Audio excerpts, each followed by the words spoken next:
না, ত্রিশালে তো অনেক খামার, ত্রিশালে তো অনেক খামার। মনির ভাই আছে না, মনির ভাই দোকান থেকে মনির ভাই আমার স্টাফ, আমার আন্ডারে চাকরি করছে। ও যখন ওই যে ত্রিশাল উপজেলা লাইভ স্টক অফিস ছিল না, ওইখানে আমি এডিশনাল ব্যাটারি সার্জন ছিলাম। ত্রিশালে আমার পোস্টিং ছিল, বুঝছেন? তখন ও আমার স্টাফ ছিল, আন্ডারে চাকরি করতো। ও ও মনির ভাই আবার আন্ডারে ছিল।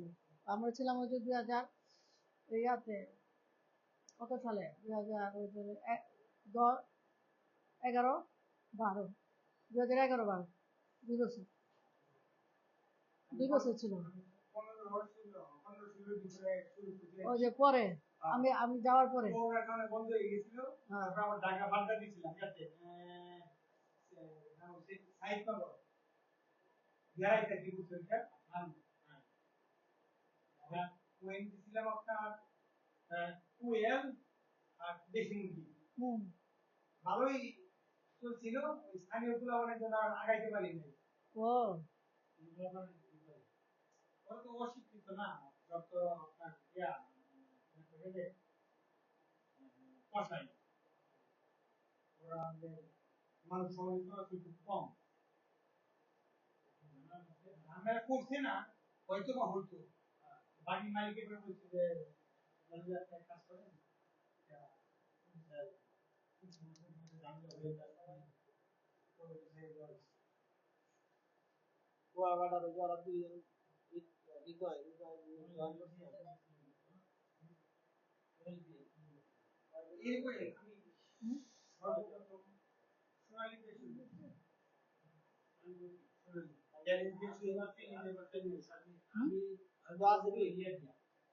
আসছে তো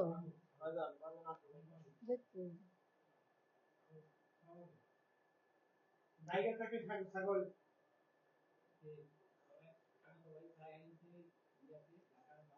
দুজন মাত্র জয়েন করছে, দুজন না তিনজন জয়েন করছে।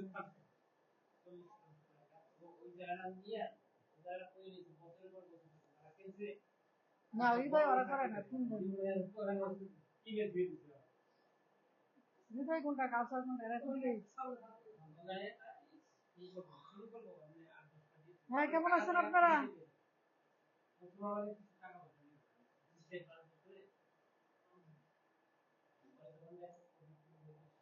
আসিফ ভাই, সাজিদুল ভাই, সবাই কেমন আছেন?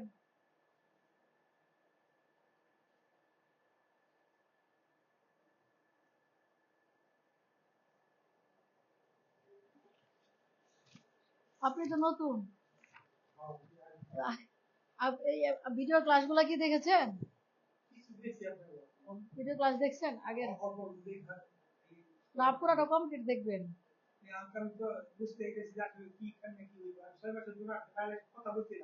হ্যাঁ, না না, একবারে মেন্টালিটি ঠিক করে নেবেন, এখান থেকে শিখে যাবেন। আমার কথা বলে যে এখান থেকে শিখে যাবেন। হ্যাঁ, সার্টিফিকেট তো পাবেন, শিখলেও পাবেন, না শিখলেও পাবেন। কারণ শিখার দায়িত্বটা আপনার, শিখানোর দায়িত্বটা আমাদের। শিখার দায়িত্বটা আপনার আর শিখানোর দায়িত্বটা আমাদের, ঠিক আছে? আপনাকে এখানে শিখায় ছাড়বো না, সেটাই। আপনাকে এখানে না শিখায় ছাড়ানো হবে না, যে যেদিন শিক্ষা কমপ্লিট হবে এই দিন আপনাকে সার্টিফিকেট দেওয়া হবে, বুঝতে পারছেন? সেটাই। কিন্তু আপনার হচ্ছে ভ্যালু হচ্ছে 1 বছরের সার্টিফিকেট, 6 মাস 3 মাস এগুলো কোনো ভ্যালু না, বুঝতে পারছেন? এটা সরকার অনুমোদনও করে না, একটা প্রাতিষ্ঠানিক সার্টিফিকেট অনুমোদন করে না, আপনার ইয়ারও করে না, সরকারিটাও করে না। আর 6 মাসেরটা তো উঠাই দিবে সরকার, 6 মাসেরটা সরকার উঠাই দিবে, অলরেডি তারা সিদ্ধান্ত নিয়ে নিছে। যখন উঠাই দিবে, না না, যখন উঠাই দিবে তখন তো এই 6 মাসের সার্টিফিকেট ভ্যালু না থাকলে তো আপনার শুধু শুধু লস, অনর্থক শিক্ষাটাই আপনার লস হবে। হ্যাঁ, তাহলে ওটা প্ল্যান করে আসতে হবে, তাই না? এখানে আসলে আমরা যেটা শিখাইছি প্রথমে, সর্বপ্রথম শিখাইছি ব্যাটারি সাইজটা কি। ব্যাটারি সাইজটা হচ্ছে কি, আপনি জানেন ব্যাটারি সাইজ কি? যেখানে পশু পাখির কি, যেখানে পশু পাখি শুধু চিকিৎসা না, পশু পাখি পালন, ব্যবস্থাপনা, তারপর হচ্ছিল চিকিৎসা, এবং হচ্ছে গিয়ে আপনার কি সচেতনতা এগুলা শেখানো হয়, সেটাই হচ্ছে গিয়ে ভেটেরিনারি সায়েন্স। ভেটেরিনারি সায়েন্স, এই ভেটেরিনারি সায়েন্স শিখতে গেলে কিন্তু আমরা একটা পশু পাখির তাহলে গঠন সম্পর্কে আমাদের জানতে হবে। এই যে গঠন সম্পর্কে, এটাকে বলে আমরা অ্যানাটমি। আবার হচ্ছে একটা অ্যানিমেলের বডি কিভাবে কাজ করে, তার অঙ্গ প্রত্যঙ্গ কিভাবে কাজ করে, এটা হচ্ছে ফিজিওলজি। আমরা যদি অ্যানাটমি ফিজিওলজি ভালোভাবে না জানি, তাহলে কি হবে, আমরা রোগ ডায়াগনোসিস করতে পারবো না যে কোন অর্গানে কোন সমস্যা হয়েছে। আপনি অর্গান সম্পর্কে যদি ধারণা না থাকে, যেমন লিভার, কিডনি, এগুলো, হার্ট, এগুলো সম্পর্কে যদি আপনার চাক্ষুষ ধারণা না থাকে, তাহলে কি আপনি কখনোই প্র্যাকটিক্যাল ধারণা না থাকে, তাহলে কি আপনি রোগ ডায়াগনোস করতে পারবেন? তাতে একটা রোগ হলে লিভারের কালার কেমন হচ্ছে, চেঞ্জ হয়ে যাচ্ছে না? হ্যাঁ, জন্ডিস হলে কি হয়, লিভারের কালার চেঞ্জ হয়ে যাচ্ছে। আবার লিউকোসিস হলে বা সিরোসিস হলে, ক্যান্সার হলে, তাহলে লিভারের কি গঠন চেঞ্জ হয়ে যাচ্ছে, তাই না? কালার, গঠন, সাইজ, শেপ সবকিছুই কি চেঞ্জ হয়ে যাবে। ক্যান্সার হলে কি হয়, লিভার বড় হয়ে যায়, মানে সিরোসিস হলে লিভার বড় হয়ে যায়। তো আপনি একটা স্বাভাবিক লিভারে যদি না জানতে পারেন, তাহলে কি হবে? এখানে দেখেন যে কিডনি আছে, লিভার আছে, দেখছেন, এগুলো হচ্ছে স্বাভাবিক। আমরা কিন্তু এনিমেলের পার্টস বাই পার্টস এনেও কিন্তু দেখাবো, এটা জুলাই থেকে আমরা শুরু করবো, যখন সেশনটা কমপ্লিট হবে, আমাদের ভর্তি সেশনটা কমপ্লিট হবে, তখন কিন্তু যাতে সবাই একযোগে দেখতে পারে, একযোগে শিখতে পারে। তাহলে আমরা কিন্তু ইয়া ইয়া একদম লাইভ, যেটা লিভার কেটে এনে আপনাদেরকে দেখাবো, যে লিভারের সার্ভিসটা, ডরসাল সার্ভিস কোনটা, ভেন্ট্রাল সার্ভিস কোনটা, এন্টেরিয়র সার্ভিস কোনটা, পোস্টেরিয়র সার্ভিস কোনটা, ঠিক আছে, ক্রেনিয়াল কোনটা, কডাল কোনটা, এগুলো সব কিন্তু আপনাদের লিভার দেখে শিখাবো। একটা লিভারের স্বাভাবিক কালার কেমন হয়, অ্যাবনর্মাল হলে কেমন হয়, এটা আমরা দেখে দেখে শিখাবো। এখানে কিন্তু আপনাদের ছেড়ে দিব না, আপনাদেরকে চাক্ষুষ আমরা একটা জরায়ু এনেও আপনাদেরকে দেখাই দিব, যে এইটা, এই যে জরায়ু, এটার এই গঠন এরকম, এইভাবে এইভাবে, এই জিনিসটা এরকম। যদি আপনি স্বাভাবিকটা না জানেন, তাহলে কিন্তু আপনি অস্বাভাবিকটা বুঝবেন না। আর যখন আপনি স্বাভাবিক জানবেন, তখন অস্বাভাবিকটা বুঝতে পারবেন। হ্যাঁ, এবং কোন রোগে কোন ধরনের সমস্যা, প্রবলেম, ডিসঅর্ডার দেখা দেয়, কোন রোগে কোন ধরনের সমস্যা বা কোন ধরনের ডিসঅর্ডার দেখা দেয়, সেটার উপরে নির্ভর করে আপনি কি রোগ ডায়াগনোসিস করবেন। আর রোগ ডায়াগনোস যত আপনার কি হবে, সঠিক হবে, তত কি হবে, চিকিৎসা ভালো হবে এবং দ্রুত রিকভারি হবে, দ্রুত রিকভারি হবে। তা এই এনিম্যাল গঠন করানোর ক্ষেত্রে আমরা কিন্তু অনেকগুলো সিস্টেম পড়াই, 10টা সিস্টেম পড়াই। যেমন কি, ডাইজেস্ট সিস্টেম, পরিপাকতন্ত্র, রেসপিরেটরি সিস্টেম, শ্বাসতন্ত্র, তারপর ইউরিনারি সিস্টেম, কি রেচনতন্ত্র, রেচনতন্ত্র মানে কিডনি, কিডনি মানে যে প্রস্রাব বের করে, হ্যাঁ, মূত্রতন্ত্র যেটাকে বলে। তারপর কি, আর কি আছে, জেনিটাল রিপ্রোডাক্টিভ সিস্টেম, তাই না? প্রজনন প্রজনন তন্ত্র, ইন্ট্রিকোমেন্টারি সিস্টেম মানে স্কিন তন্ত্র, চামড়াতন্ত্র। তারপর আপনার চলে গিয়ে কার্ডিওভাস্কুলার সিস্টেম, তাহলে কি হলো, হার্টের, হ্যাঁ, কি রক্ত সংবহন তন্ত্র, রক্ত সংবহন তন্ত্র। মাস্কুলার সিস্টেম কি হলো, মাসল সম্পর্কে, শরীরে যে আমরা এই যে কঙ্কালের উপরে, যে কঙ্কালের উপরে যে একটা আপনাদের মাসলের যে একটা বিন্যাস, এটা সম্পর্কে আপনার জানতে হবে না? কেটে গেলে কিভাবে বুঝবেন? একটা জায়গায় অপারেশন করলেন, কিভাবে বুঝবেন? জোড়া দিবেন, জোড়া দিবেন কিভাবে যদি মাসল সম্পর্কে না জানেন? উল্টা পাল্টা জোড়া দিবেন না। কোনো মাসল থাকে ট্রান্সভার্সলি, কোনো মাসল থাকে লঙ্গিটিউডিনালি, হ্যাঁ, কোনো জনালি ল্যাটারালি, কোনো জনালি মিডিয়ালি। এটা যদি আপনি না বুঝেন, তাহলে তো এলোমেলো ভাবে কি জোড়া দিবেন, এতে কি হবে, ক্ষতিগ্রস্ত হবে, এনিম্যাল ক্ষতিগ্রস্ত হবে। আর যদি আপনি বিন্যাস শিখে বুঝেন, তাহলে যেটার সাথে যেটার জোড়া দেওয়ার কথা, সেটাই জোড়া দিবেন, বুঝতে পারছেন? এরকম। তাহলে আপনার কি হলো, তাহলে টোটালি আপনি জানতে পারলেন। তাহলে আপনার গঠন সম্পর্কে যখন আপনি ক্লিয়ারলি জানতে পারলেন, তখন কি হলো, আপনি কিন্তু সকল কোন সিস্টেমে রোগ হয়েছে সেটা ধরতে পারবেন। এখন যদি রেসপিরেটরি সিস্টেমে প্রবলেম হয়েছে, আপনি বলতেছেন ডাইজেস্টিভ সিস্টেমের সমস্যা হবে। যখন আপনি গঠন জানবেন, বিভিন্ন সিস্টেমের গঠন জানবেন, তখন কি সঠিক জায়গায় সঠিক চিকিৎসা করতে পারবেন, বুঝবেন যে না, এটা তো রেসপিরেটরি সিস্টেমের প্রবলেম। আবার ডাইজেস্টিভ সিস্টেমে গন্ডগোল দেখা দিলে আপনি বুঝবেন যে হ্যাঁ, না, এটা তো ডাইজেস্টিভ সিস্টেমের সমস্যা। হার্টের প্রবলেম থাকলে বা ব্লাড সার্কুলারের সমস্যা থাকলে বুঝবেন যে না এটা তো ব্লাড সার্কুলেশনের সমস্যা। কিডনির সমস্যা থাকলে সেটাও ধরবে। কিডনির সমস্যা কি হয়? পাথর হয়, বেশিরভাগের ক্ষেত্রে কি পাথর হয়, প্রস্রাব আটকে যায়, তাই না? ইউরোলিথিয়াসিস বলে। অ্যানিমালের ক্ষেত্রে কি হয়? ইউরোলিথিয়াসিস প্রবলেমটা বেশি দেখা দেয়। তো এই জিনিসগুলো যখন আপনি বুঝবেন, আপনি কোথায় থেকে? ও আপনি তো কাছে, দক্ষিণ খান। ভর্তি হয়েছেন? আজকে ভর্তি হবেন?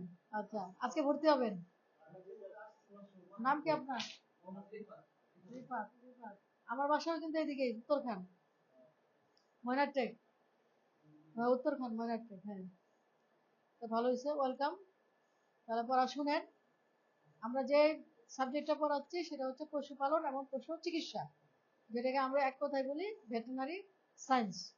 এই পশুপালনে শুধু পশু চিকিৎসা শেখানো হয় না, এখানে একটা এনিম্যালের জাত, এনিম্যালের গঠন, হ্যাঁ, এনিম্যালের বংশবৃদ্ধি, হ্যাঁ, তারপরে এনিম্যালের খাদ্য ব্যবস্থাপনা, বাসস্থান, এনিম্যালের হচ্ছে গিয়া কি জৈব নিরাপত্তা, এনিম্যালের হচ্ছে গিয়ে কিভাবে লালন পালন করবেন, হ্যাঁ, তারপরে এনিম্যাল হচ্ছে গিয়ে কিভাবে কি কি রোগ হয়, কিভাবে চিকিৎসা করবেন, এই সম্পূর্ণ বিস্তারিত আলোচনা করা হয়। বুঝতে পারছেন? এবং আমাদের হচ্ছে গিয়ে ইউটিউবে সব ধরনের কি আছে, হ্যাঁ, কৃত্রিম প্রজনন শেখানো হয়। এই জন্য আমাদের ফার্ম, কন্ট্রাক্ট ফার্ম আছে, এবং যে কৃত্রিম প্রজনন করে সে আপনাদেরকে হাতে কলমে ওই ফার্মে বসে থেকে শিখাবে, বুঝছেন? তার কাছে সমস্ত মেশিনারিজও আছে, তার কাছে সমস্ত ইনস্ট্রুমেন্টও আছে। আপনারা চাইলে ওখান থেকে শিখে আবার ওখান থেকে ইনস্ট্রুমেন্ট কিনে নিতে পারবেন, বুঝছেন? ওই কিট, ওই যে বীজের যে পাইপটা, এবং ওই যে বক্সটা, থার্মাল ফ্লাস্কটা, হ্যাঁ, ওইগুলো কিনে নিতে পারবেন। বুঝতে পারছেন? ওটা আমাদের কন্ট্রাক্ট ফার্ম আছে, কন্ট্রাক্ট ফার্ম এবং কন্ট্রাক্ট এআই প্রশিক্ষক আছে। বুঝতে পারছেন? এআই প্রশিক্ষক আছে। আমি তো থাকবোই, কিন্তু একজন যে বীজ দেয়, আমরা তার বীজ দেই না, আমরা শুধু শিখাই। ও সরাসরি আপনার হাতে কলমে দেখাই দিবে, আর আমরা শিখাই দিব যে তার প্রসেসটা ঠিক আছে কিনা, এবং সে কিভাবে করতেছে এটা বুঝাই দিব। বুঝতে পারছেন? কর্মসংস্থানের ব্যবস্থা আছে বিভিন্ন কোম্পানিতে, বিভিন্ন ডেয়ারি ফার্মে, ঠিক আছে? চাকরির ব্যবস্থা আমরা করে দিতে পারি, আমরাই করে দিব, টেনশন করার কোনো কারণ নেই। হ্যাঁ, তারপর আবার একটা কোম্পানিতেও 20,000 টাকা স্যালারি আছে, আবার কোম্পানিতে ভালো করতে পারলো আরো প্রমোশন আছে। বুঝতে পারছেন? সব ধরনের সুযোগ সুবিধা আছে। হ্যাঁ, লোক নিচ্ছি, সারা বাংলাদেশে লোক নিচ্ছি, এখন কয়েকটা জায়গায় স্পেসিফিক করে দিচ্ছি আর কি।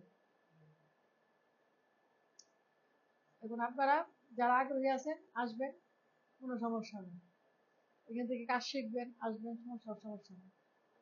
তারপর হচ্ছে গিয়ে যেটা শেখাচ্ছিলাম, বলতেছিলাম, সেটা হচ্ছে গিয়ে এনিম্যাল ডিজিজ গুলো আপনারা শিখবেন, কোন কোন রোগ হয়, কি কি রোগ হয়, এবং এনিম্যাল থেকে মানুষে, মানুষ থেকে এনিমেশে কি কি ডিজিজ ট্রান্সমিট হয়, এগুলো কিন্তু আপনার জানতে হবে। আর এনিম্যাল বলতে শুধু গরু ছাগল না, এনিম্যাল থেকে কুকুর বিড়ালও আছে, সাপ ব্যাঙও আছে, এনিম্যাল বলতে হাতি ঘোড়াও আছে, টাইগারও আছে, তাই না?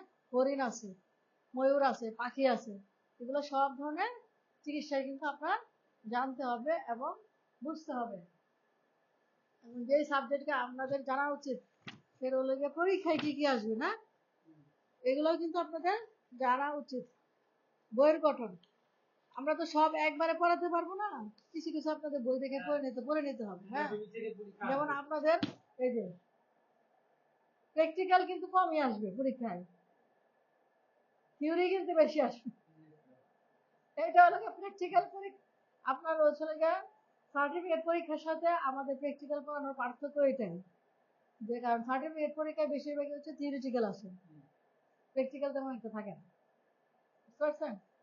আর আমরা প্র্যাকটিক্যাল পড়াই দিয়ে আপনারা যাতে ফিল্ডে গিয়ে ভালো করতে পারেন, হ্যাঁ, কাজে আসতে পারেন। আপনারা যদি কাজেই না আসেন তাহলে তো এই ফিল্ডের কোনো লাভ নাই। আর হচ্ছে পরীক্ষার জন্য আমরা থিওরিক্যালি পড়াশোনা করবেন। বুঝতে পারছেন? যেমন এই যে ভেটেরিনারি অ্যানাটমি, এগুলা সংখ্যা মোটামুটি বলে দিলাম, তাই না? অ্যানাটমি কোনটা বললাম?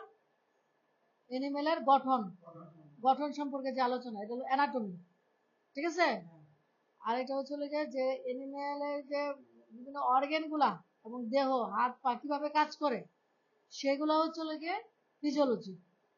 হ্যাঁ, এটাকে বলে ফিজিওলজি এবং অ্যানাটমি এবং ফিজিওলজিক্যালি কোনো ডিসঅর্ডার হইলে, কোনো ইনফেকশন যদি শরীরে ঢুকে অথবা নন ইনফেকশন যেটাই হোক, কোনো প্রকার ডিসঅর্ডার হয় যদি অ্যানাটমিক্যালি অথবা ফিজিওলজিক্যালি, তাহলে কি হবে? ডিজিজ। সেটাকে আমরা কি বলবো? ডিজিজ কন্ডিশন, অ্যানাটমি অথবা ফিজিওলজিক্যালি। হ্যাঁ, হ্যালো, অন বাইরে চলে যাচ্ছে। হ্যালো, হ্যালো, কথা বলেন।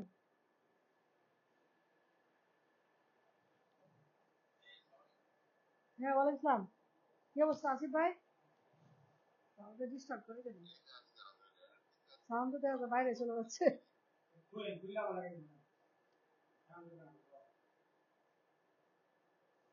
হ্যাঁ, বলেন।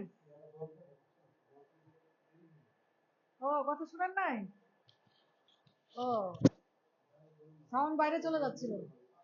এখন ঠিক আছে? এখন শুনতে পাচ্ছেন?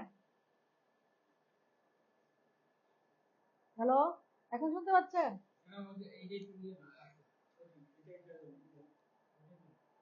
এখন শুনতে পাচ্ছেন?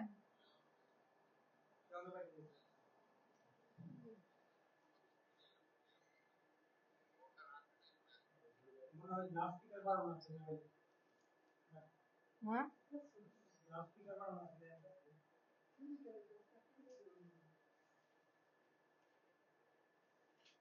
এখন শোনা যায়? হ্যালো, শোনা যায়? আমি তো ওনাদের কথা শুনি না।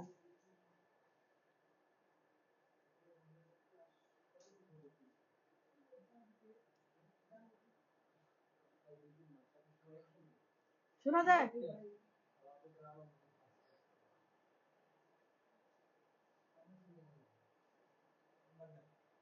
হ্যালো, শোনা যাচ্ছে? আচ্ছা, ঠিক আছে।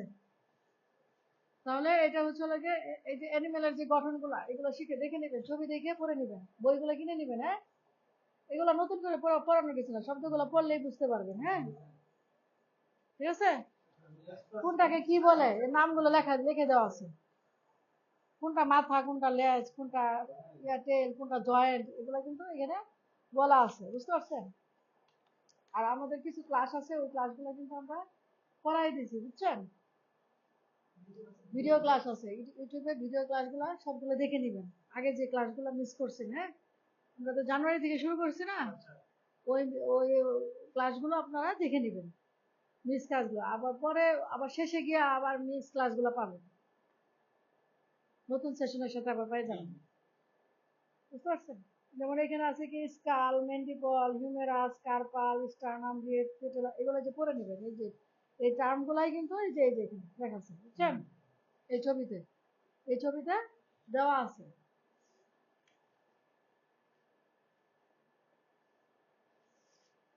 এগুলো পড়ায় ফেলছিলাম, এই জন্য আপনারা কি করবেন, এগুলো একটু কষ্ট করে দেখে নিতে হবে। এই কঙ্কাল গুলা, কঙ্কাল পড়াইছি না, স্কেলেটাল, যতটুকু পড়ানো যেটা দাগানো হয়েছে।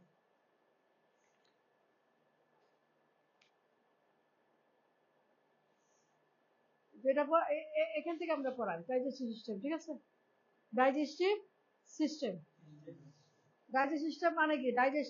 ডাইজেশন মানে কি? হজম, পরিপাক তন্ত্র, তাই না?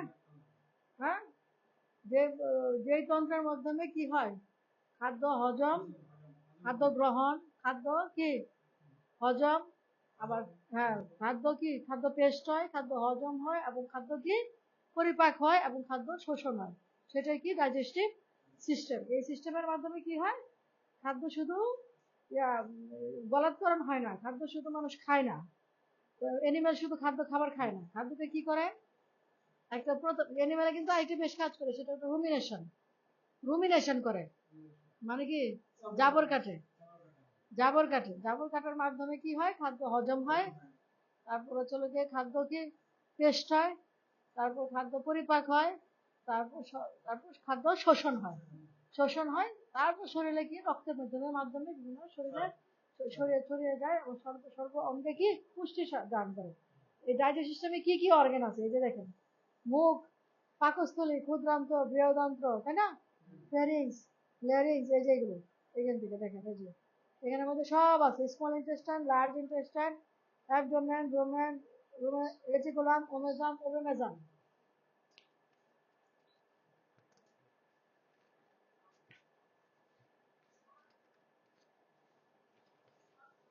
হ্যাঁ, শুনতেছেন আমার কথা? হ্যালো, আমার কথা শুনতে পাচ্ছেন?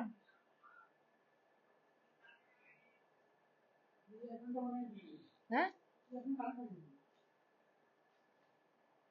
বুঝলাম না, আজকে এরকম ডিস্টার্ব করতেছে কেন?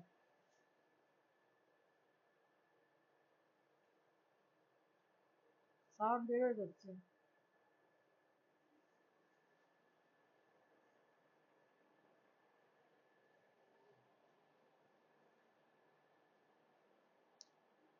এই যে ডাইজেস্টিভ ট্রাক্ট, এটা ভালো করে দেখে নেবেন, ঠিক আছে?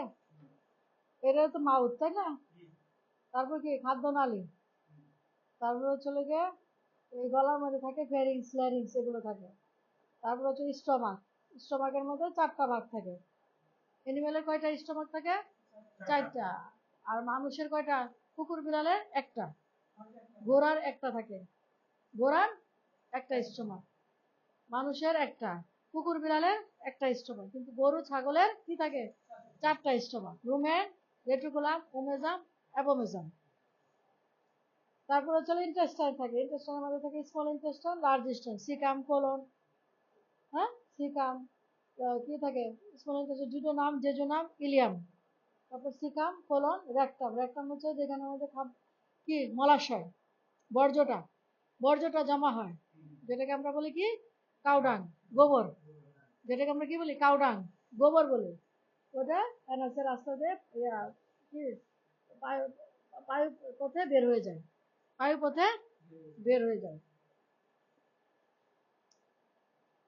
এইটা হলো যে এছাড়া দাঁতের গঠন, এনিম্যালের যেটা ইম্পর্টেন্ট সেটা হচ্ছে দাঁতের গঠন। দাঁতের গঠন থেকে কি আমরা বয়স চিহ্নিত করবেন, হ্যাঁ, দাঁতের গঠন থেকে বয়স চিহ্নিত করবেন। যদি 2 বছর হয়, 2 থেকে 2.5 বছর, তাহলে দুই দাঁত, ঠিক আছে? তারপর হচ্ছে 4টা দাঁত, কি হলো, 4টা দাঁত হয় তাহলে কি 3 বছর, বুঝতে পারছেন? 8টা দাঁত হলে 4 বছর, বুঝতে পারছেন? আর সম্পূর্ণ দাঁত হলে কি হবে? 5 বছর। সম্পূর্ণ দাঁত 5 বছরের ঊর্ধ্বে, মানে 5 বছরের উপরে হয়তো, 5 বছর থেকে 5 বছরের উপরে বয়স। তাহলে দাঁত দেখেও কিন্তু আমরা কি করব, উপরে দাঁত কি, উপরে গরুর কি উপরের দাঁত কয়টা থাকে? 2টা। হ্যাঁ, দুইটা দাঁত থাকে, তাই না? উপরে 2 দাঁত থাকে। ইনসিসর দাঁত তো থাকে না, ইনসিসর দাঁত তো থাকে না, হ্যাঁ, না ক্যানাইন দাঁত থাকে না, ক্যানাইন, ক্যানাইন থাকে না, হ্যাঁ, ক্যানাইন দাঁত থাকে না। তাহলে কি কি দাঁত আছে? Incisor, canine, premolar, molar. Incisor শুধু উপরের থাকে, উপরে 2টা থাকে, আর নিচে সব দাঁতই থাকে। যেটা হলো আমরা সামনের দাঁত, হ্যাঁ, ছেদন, এটা হলো ইনসিসর। তারপরে চলে গিয়ে থাকে এই যে এদিকে থাকে ক্যানাইন, তারপরে থাকে প্রিমোলার, তারপরে থাকে মোলার, আমরা যেটাকে বলি আক্কেল দাঁত, যেটাকে আমরা কি বলি আক্কেল দাঁত বলি। তাহলে গরুর দাঁত দেখে বয়স চিনতে পারবেন না? গরুর দাঁত 2.5 থেকে 3 বছর কি 2 দাঁত, 2 দাঁত। তারপর 4 দাঁত কটা? 3 বছর প্লাস, গুড। আর চলে গিয়ে 8 দাঁত, না না 6 দাঁত, 8 দাঁত, 8 দাঁত, ঠিক আছে, 5 বছর প্লাস, হ্যাঁ, না 8 বছর চলে যায়, তাহলে 4 বছর, 8 দাঁত হলে কি 4 বছর, 8 দাঁত হলে 4 বছর। আর যখন হচ্ছে 8 দাঁতের উপরে হয়, মানে সম্পূর্ণ দাঁত হয়ে যায়, তখন 5 বছর উপরে বয়স, ঠিক আছে? আপনি বলেন কি বলছি? 2.5 থেকে 3 বছর, হ্যাঁ, হ্যাঁ, 8 দাঁত হলে 4 বছর, 5 বছর বা 5 বছর উপরে। 5 থেকে 5 বছর উপরে।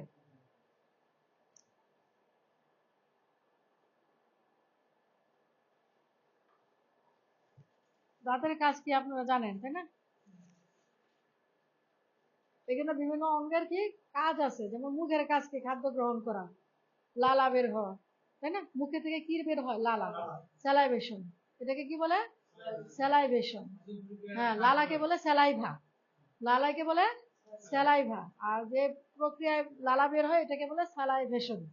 অনেক সময় দেখবেন যে গরু খাবার খেতে চায় না, তার মানে কি তার স্যালাইভা কম হয়। অথবা গরু খাবার গিলতে পারে না, তার মানে কি তার স্যালাইভা কম। ঠিক আছে?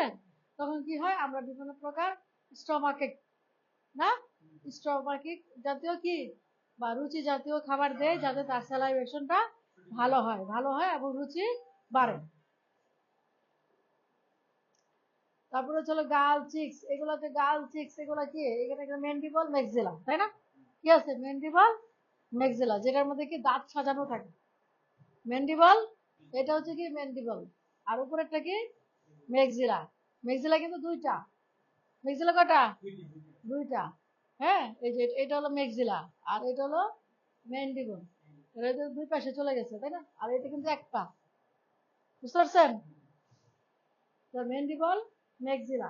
ম্যান্ডিবল কোনটা? উপরের না নিচেরটা? নিচেরটা হলো ম্যান্ডিবল আর উপরেরটা ম্যাক্সিলা। আর গরুর এই অংশটাকে যে ছোট ঘামের মতো দানা দানা দানা থাকে, এটাকে কি বলে? মাজল। এটাকে কি বলে? মাজল। আর ছিদ্রটাকে কি বলে? নস্ট্রিল। নাকের ছিদ্র। নাকের ছিদ্রকে কি বলে? নস্ট্রিল। আর উপরে যে ঘাম ঘাম থাকে নাকের উপরে, ঘাম ঘাম ঘাম থাকে না, এই যেখানে, এটাকে বলে মাজল। এটা কি বলে? মাজল। আর উপরের নিচেরটা হলো ম্যান্ডিবল। ম্যান্ডিবল মানে চোয়াল। চোয়াল ম্যান্ডিবল। আর উপরে হলো ম্যাক্সিলা। ম্যাক্সিলা। এই দুটা মিলে হচ্ছে চোয়াল। হ্যাঁ, দুটা মিলাই কি চোয়াল। ম্যান্ডিবল আর ম্যাক্সিলা কেন জানবেন? কারণ আপনার দাঁতের বিন্যাস জানতে হলে ম্যান্ডিবল ম্যাক্সিলা বুঝতে হবে। Maxillary teeth, mandible teeth. উপরের দাঁতকে বলে ম্যাক্সিলারি টিথ, নিচের দাঁতকে বলে ম্যান্ডিবল টিথ। হ্যাঁ, নাম কোন একই, উপরের দাঁত নিচের দাঁতের নাম একই না? একই। হ্যাঁ, নামকরণ একই, কিন্তু বিন্যাসটা দুই জায়গায়। হ্যাঁ, একটা হলো ম্যাক্সিলারি টিথ উপরেরটা, আর নিচেরটা হলো ম্যান্ডিবল টিথ। ক্লিয়ার? তাহলে হচ্ছে গিয়ে আমরা আর কি কি থাকি গরু, গরুর কি দেখি? লিপস, ঠোঁট, তাই না? যেটার মাধ্যমে কি খাদ্য শনাক্ত করে, বৈশিষ্ট্য শনাক্ত করে। ঠোঁট দিয়ে, জিভ দিয়ে ওরা কি খাদ্যটা খাইতে ভালো লাগবে কিনা, খাবে কিনা, এটা কিন্তু বৈশিষ্ট্যটা হ্যাঁ সিলেক্ট করে, তাই না? বৈশিষ্ট্যটা সিলেক্ট করে যে এবং যে কোনো খাবার ভালো খায়, কোনো খাবার কিন্তু কম খায়। শুনতে পাচ্ছেন? হ্যালো, আপনারা কি আমার কথা শুনতে পাচ্ছেন? ডিস্টার্ব বুঝতেছেন না কেন? আচ্ছা ঠিক আছে। তাহলে আরেকটা কি, জিহ্বা, টাং। টাঙের কিন্তু কিন্তু বৈশিষ্ট্য আছে।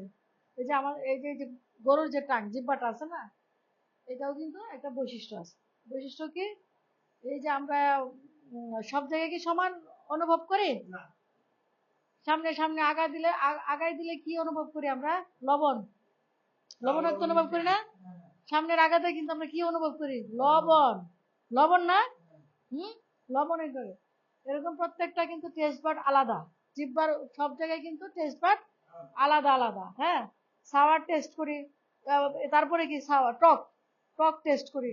তারপরে চলে গিয়ে কি যেমন আমাদের কি একটু পরে আমাদের টকের নাম শুনলে জিভে লালা চলে আসে, আসে না? লালা চলে আসে না? লালা চলে আসে, তার মানে কি ওই যে টেস্ট বার, এই সাওয়ার টেস্ট বার থেকে ওই লালাটা চলে আসে এবং সে কিন্তু ওই টেস্টটা অনুভব করতে পারে। এমনকি নাম নিলে সে কিন্তু টেস্ট অনুভব করে। হ্যাঁ, নাম নিলে, টক নাম নিলে কিন্তু টেস্ট অনুভব করে। হ্যাঁ, তারপর তিতা, তিতা, তিতা খাবার তিতা হলে সেটাও কিন্তু জিহ্বা কিন্তু অনুভব করে। হ্যাঁ, তার পিছনের অংশ। হ্যাঁ, এইভাবে কিন্তু আপনারা খাবার কিন্তু সিলেক্ট করে, গরু কিন্তু খাবার এইভাবে কিন্তু সিলেক্ট করে কোনটা দ্বারা তিতা হয়, কোনটা দ্বারা, কোন খাবারটা তিতা লাগতেছে, কোন খাবারটা সল্টি লাগতেছে, কোন খাবারটা আপনার হচ্ছিল টক লাগতেছে। এটা কিন্তু আমাদের জিহ্বার ভিতরে টেস্ট বাড গুলা সিলেক্ট করে। তাহলে ডিপার মধ্যে কি আছে? Taste bud, salty taste bud, sour taste bud, তাই না? হ্যাঁ হ্যাঁ হ্যাঁ, অ্যাসিডিক টেস্ট বাড, তাই না?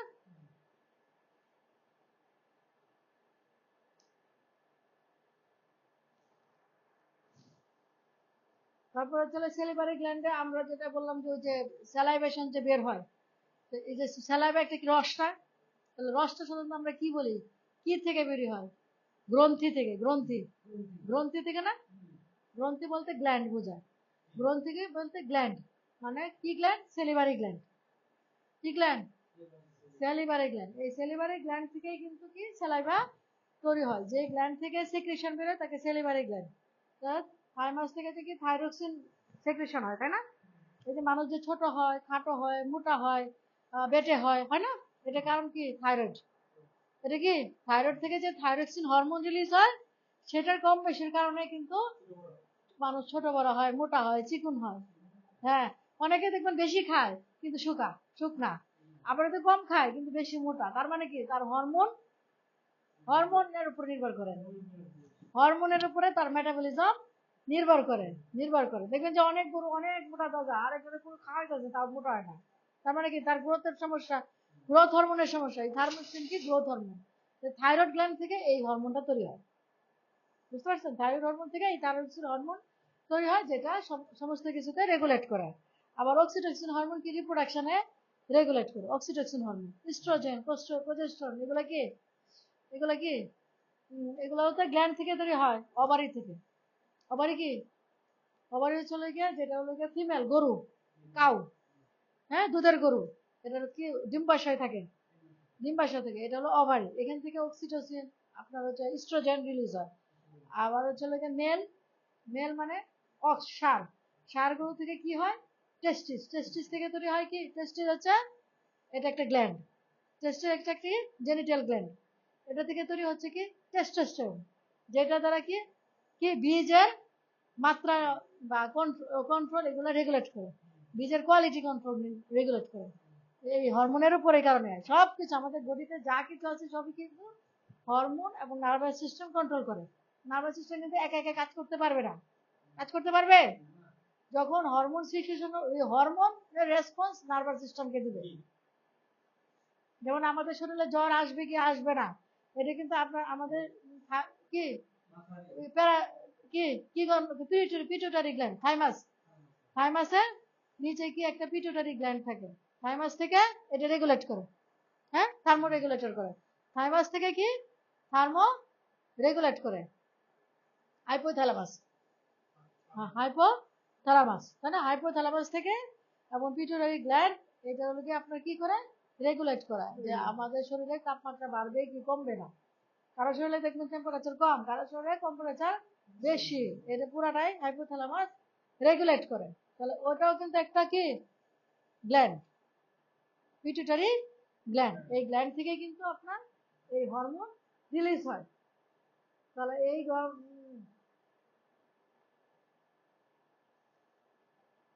তাহলে এগুলো আমরা শিখলাম।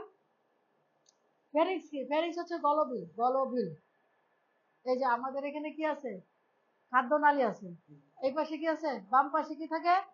খাদ্যনালী। এনিমেলেরও তাই, এনিমেলেরও কি বাম পাশে কি? খাদ্যনালী। আর ডান পাশে কি থাকে? ট্রাকিয়া। এই দুটাকে ঢাকার জন্য একটা ঢাকনা আছে। আমরা খাবার পাত্রে কি ঢাকনা দেই না? হ্যাঁ, হাঁড়ি পাতিলে কি ঢাকনা দেই? ঢাকনা দেই। দরকার লাগলে কি ঢাকনা খুলি, আবার দরকার না লাগলে ঢাকনা বন্ধ করে দেই। কেন? যাতে দূষিত বাতাসের ময়লা আবর্জনা যেন ওটা প্রবেশ করতে না পারে, অথবা ব্যাকটেরিয়া সংক্রমণ না হয়।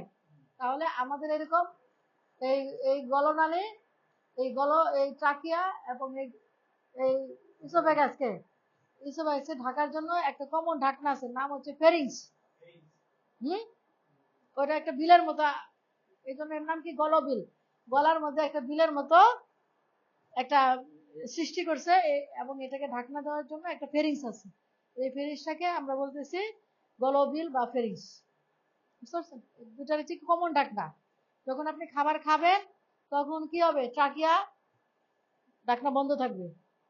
যখন আপনি খাবার খাবেন, যখন আপনি খাবার খাবেন, খাবারটা কোন দিক দিয়ে যাবে?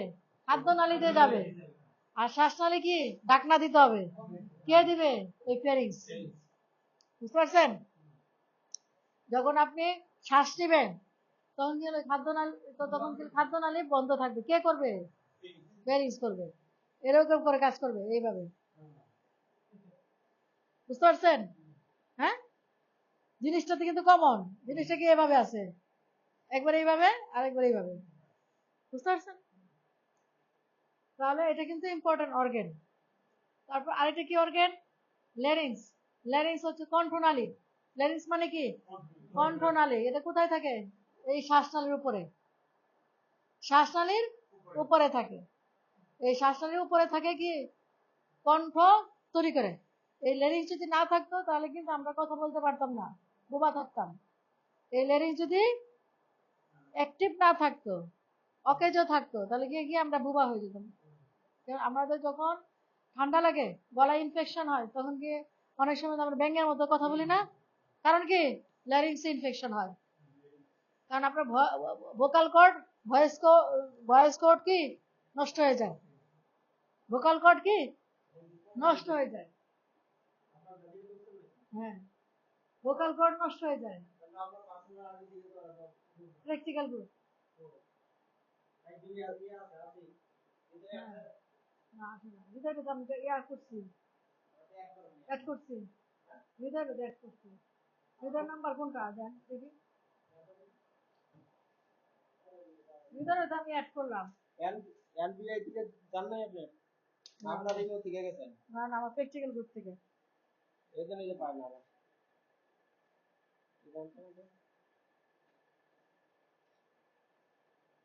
বলেন, অ্যাড করে দিচ্ছি নাম্বার। 017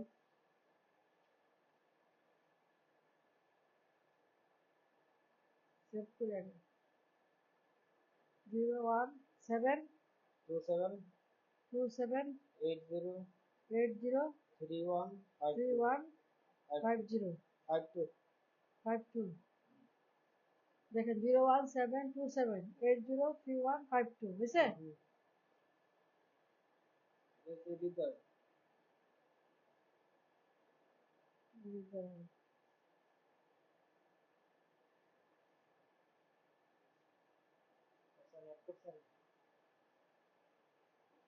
NVI practical.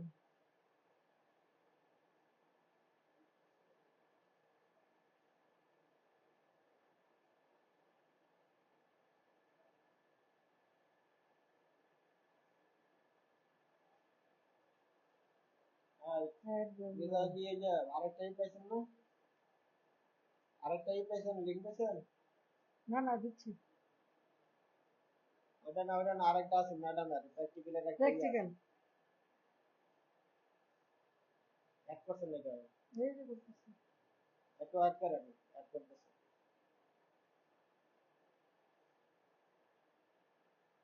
গেছে কিনা দেখেন। জানতে পাইছেন কিনা? কোন গ্রুপেরই চলে পাইছেন? গেছে দেখেন, গেছে তো। হ্যাঁ, প্র্যাকটিক্যালের যে গ্রুপটা, হ্যাঁ প্র্যাকটিক্যালের যে গ্রুপটা দেখেন গেছে এনভিআই practical course 2026। AI practical এনভিআই, NBI হ্যাঁ এনভিআই প্র্যাকটিক্যাল কোর্স 2026 গেছে, পাইছে তো।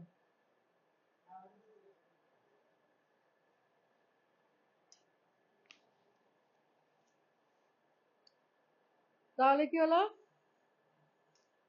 তো ল্যারিংস বুঝলেন, ভোকাল কর্ড, ভোকাল কর্ড। তাহলে গরুতে তো ভোকাল কর্ড অ্যাক্টিভ না দেখে মানুষের মতো কথা বলা সাউন্ড আসে না। ওরা কি হাম্বা হাম্বা করে, তাই না? ওরা শুধু কি হাম্বা হাম্বা করে। কিন্তু মানুষের কি অ্যাক্টিভ আছে দেখেই কিন্তু আমরা সাউন্ড করতে পারি। যখন আমাদের ঠান্ডা লাগে তখন কিন্তু আমরা সাউন্ড করতে পারি না, সাউন্ড করতে পারি না। তাহলে এখানে চলে ল্যারিংসটা হচ্ছে লাগে এখানে শ্বাসনালীর জন্য ইম্পর্টেন্ট, এবং কথা বলার জন্য, কণ্ঠ তৈরি করার জন্য। এটাকে কি বলে? কণ্ঠনালী। ল্যারিংসকে কি বলে? কণ্ঠনালী।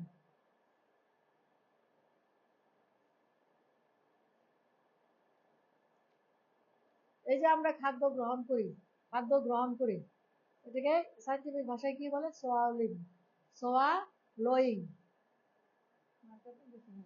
সোয়ালোয়িং। আমার বানানটা বইয়ের মধ্যে আছে, বই কি আপনারা নিছেন হাতে? বই নিছেন কেউ হাতে? বই সোয়া এস ডাবল সোয়া double L O W I N G swallowing অথবা ডিগ্লুটিনেশন। কি নাম? ডিগ্লুটিনেশন। দেখেন বানানটা দেখেন, সোয়ালোইং, সোয়ালোইং। এটাকে কি বলে? খাদ্য গলাধঃকরণ করা অথবা খাদ্য গিলে ফেলা। এটাকে কি বলে? সোয়ালোইং, ডিগ্লুটিনেশন। হ্যাঁ,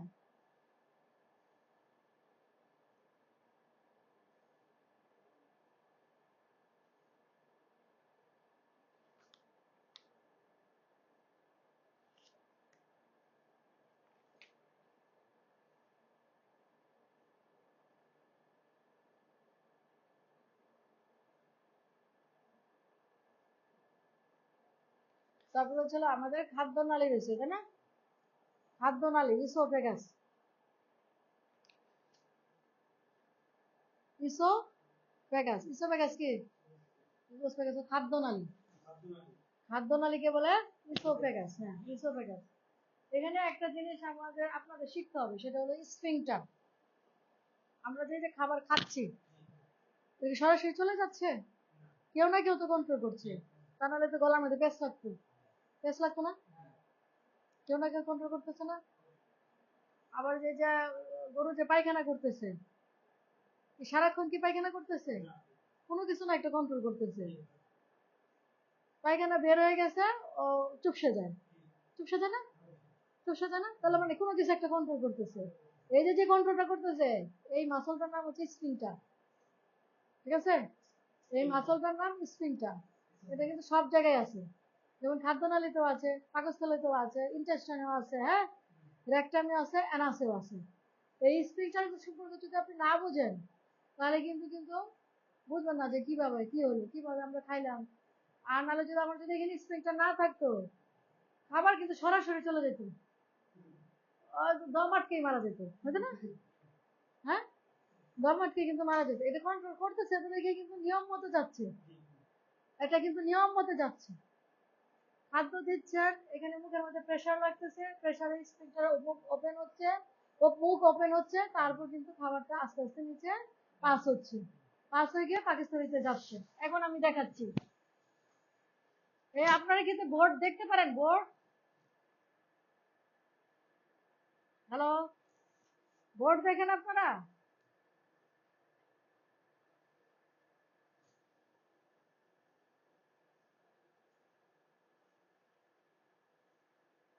আপনারা কি বোর্ড দেখতেছেন? কই? কই?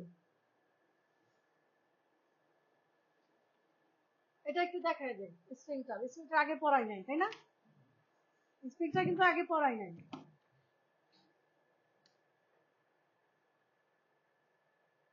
এটা যদি মুখ হয়, হ্যাঁ, এটা মনে করেন যে গরুর মুখ, তাই না? যেভাবে হোক, আকার যেরকমই হোক,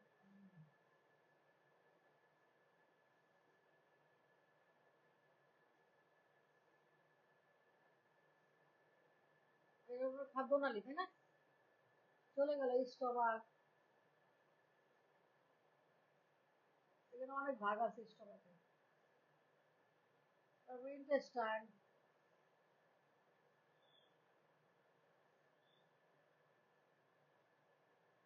রেকটামটা একটু মোটা থাকে। তারপর পায়খানা রাস্তা চলে গেল, হ্যাঁ।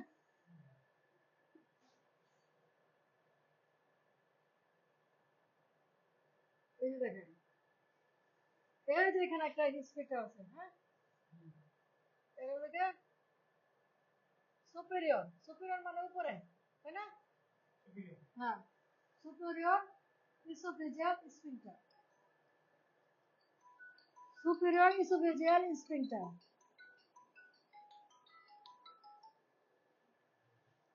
এটা দেখেন সুপেরিয়র ইসোফেজিয়াল স্ফিংটার, তাই না? এটা কি সুপেরিয়র ইসোফেজিয়াল স্ফিংটার? স্ফিংটার থেকে এটা একটা মাংসপিণ্ড, হ্যাঁ, স্ফিংটার একটি একটা মাংসপিণ্ড। মনে করেন এটা এরকম মাংসপিণ্ড এরকম থাকবে, আপনি খাবারটা খাইলেন, এখানে প্রেশার লাগলো, এটা ওপেন হয়ে যাবে, ওপেন হয়ে গেলে খাবারটা ভিতরে চলে যাবে। বুঝতে পারছেন? যেমন এই দরজাটায় আমি যদি চাপ চাপ না দেই তাহলে দরজা খুলবে? চাপ দিলে কিন্তু দরজাটা খুলবে। তাহলে আমরা যখন খাবার খাবো আর গরু যখন খাবার খাবে তখন কিন্তু এইখানে একটা চাপ দিবে, খাবারটা চাপ করবে না? চাপ করলে কিন্তু এই স্প্রিংটা ওপেন হয়ে যাবে, খাদ্যটা ইসোফেগাস দিয়ে চলে যাবে, তাই না? তো এই ইসোফেগাস আর এই যে এখানের মধ্যে একটা কি স্প্রিংটার থাকে, এখানেও একটা স্প্রিংটার থাকে। এই যে স্টমাকে যে যাবে এটা তো কন্ট্রোল করতে হবে, একবার বেশি চলে গেল না কম গেল এটাও কিন্তু কন্ট্রোল করবে। এখানে এটা হচ্ছে inferior inferior inferior oesophageal sphincter, oesophageal sphincter, SPHRNCTER sphincter, ঠিক আছে? আগেরটা কি সুপিরিয়র ইসোফেজিয়াল স্ফিংক্টার, পরেরটা কি ইনফেরিয়র ইসোফেজিয়াল স্ফিংক্টার। তারপর হচ্ছে এই যে ইন্টেস্টাইন যেখানে স্টমাক দিয়ে শেষ হয়েছে, হ্যাঁ, এইখানে আরেকটা স্ফিংক্টার আছে।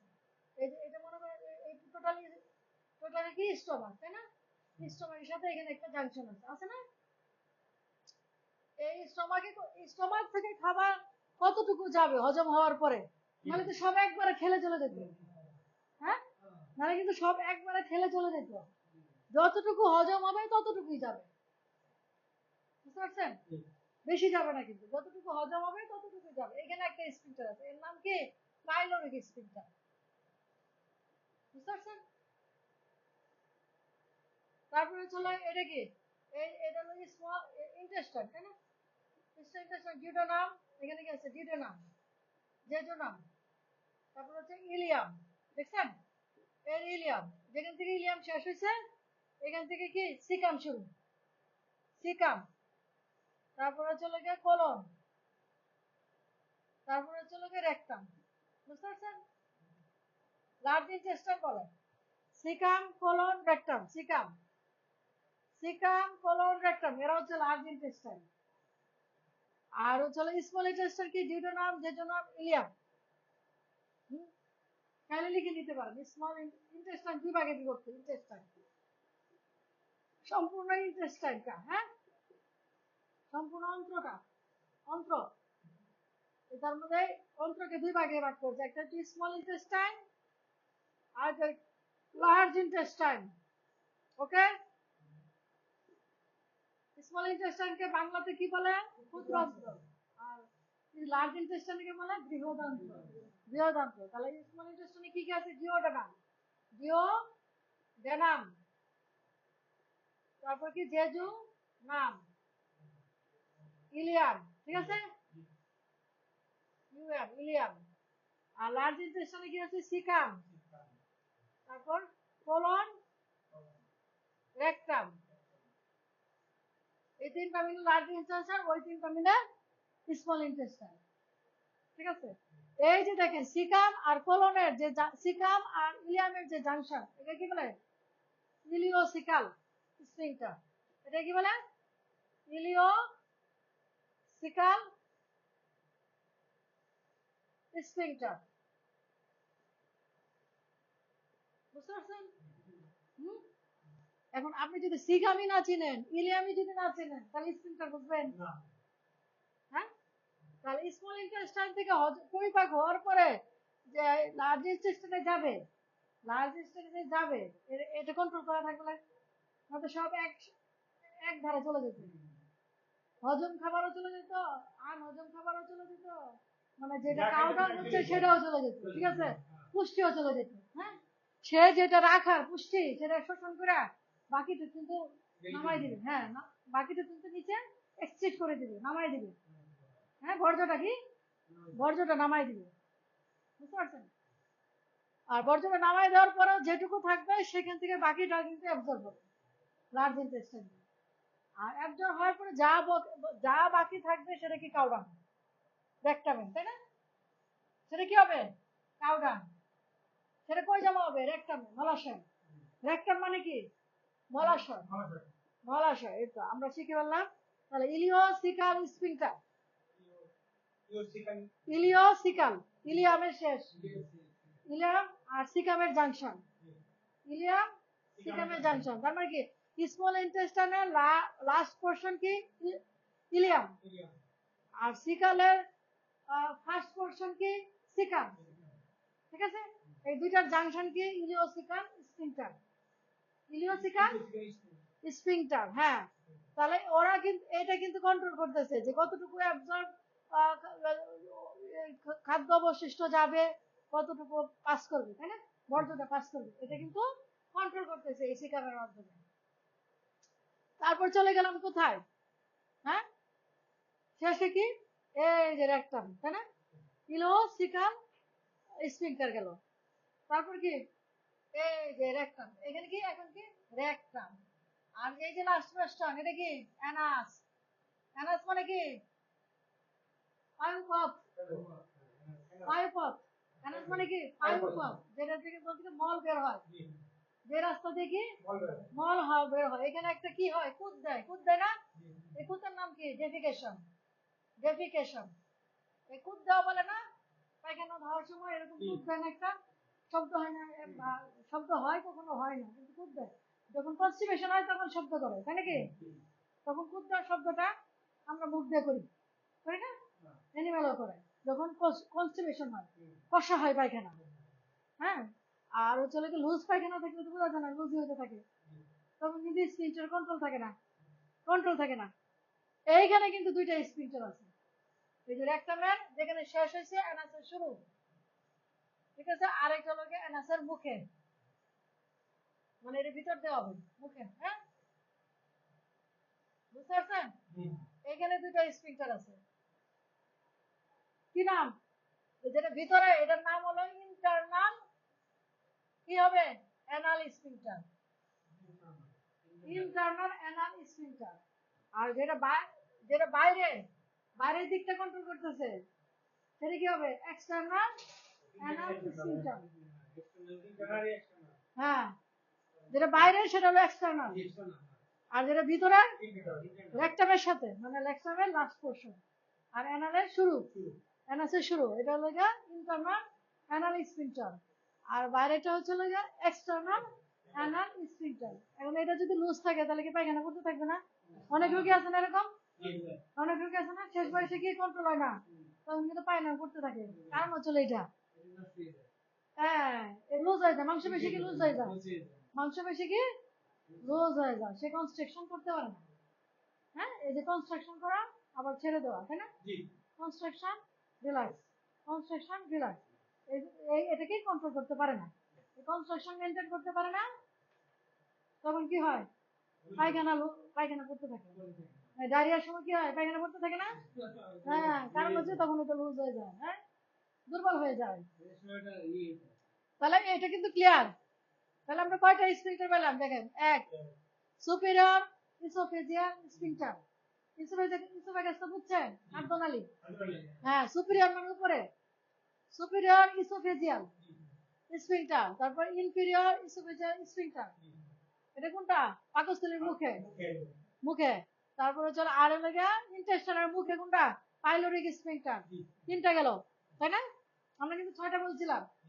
আর এটা হলো লার্জ ইন্টেস্টাইন স্মল ইন্টেস্টাইনের মুখে, সেটা কিন্তু কোনটা, ইলিওসিকাল স্ফিংটার। তারপর কি অ্যানাসে রেকটামের শেষ, মানে মলাশয়ের শেষ, হ্যাঁ, মলাশয়ের শেষ, সেটা হলো কি ইন্টারনাল অ্যানাল স্ফিংটার। আর হচ্ছে পায়ুপথের মুখে সেটা এক্সটার্নাল অ্যানাল স্ফিংটার। তাহলে আমরা 6টা পাইছি, বুঝছেন, কি বুঝছেন বলতে পারবেন, কে বলতে পারবেন, হ্যাঁ, কে বলতে পারবে,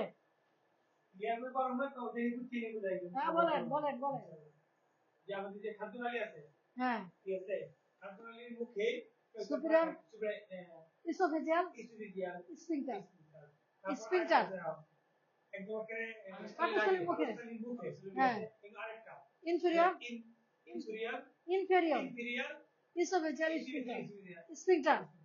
তারপর আরেকটা আছে আপনার এই যে পাকস্থলীর শেষে, পাকস্থলীর শেষে ইয়োর এর নাম ইন্টেস্টাইনের শুরু, পাইলোরিক, পাইলোরিক স্ফিংটার। তারপর স্মল ইন্টেস্টাইন আর লার্জ ইন্টেস্টাইন, মানে দুই ইন্টেস্টাইনের মাঝখানে, হ্যাঁ, সে ইলিওসিকাল স্ফিংটার, ঠিক আছে। তারপর অ্যানাসের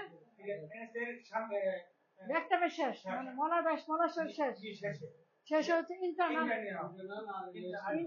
anal sphincter sphincter sphincter SPHIN হ্যাঁ গুড তারপর তারপর হচ্ছে কি অ্যানাসের মুখে external anal sphincter good clear এখন নামগুলো একটু লিখে দেই তাহলে আপনারা বুঝতে পারবেন তাই না তাহলে রেকর্ড হয়ে গেল তাই না নামগুলো যেহেতু ছবিতে ক্লিয়ার না তাহলে এখানে আমরা কি 6 স্পিকার পাইলাম SPHINCTER হয়েছে 6 কি স্পিকার SPHI বানানগুলো যায় আমরা ক্লিয়ার করে লিখি SPHINCTER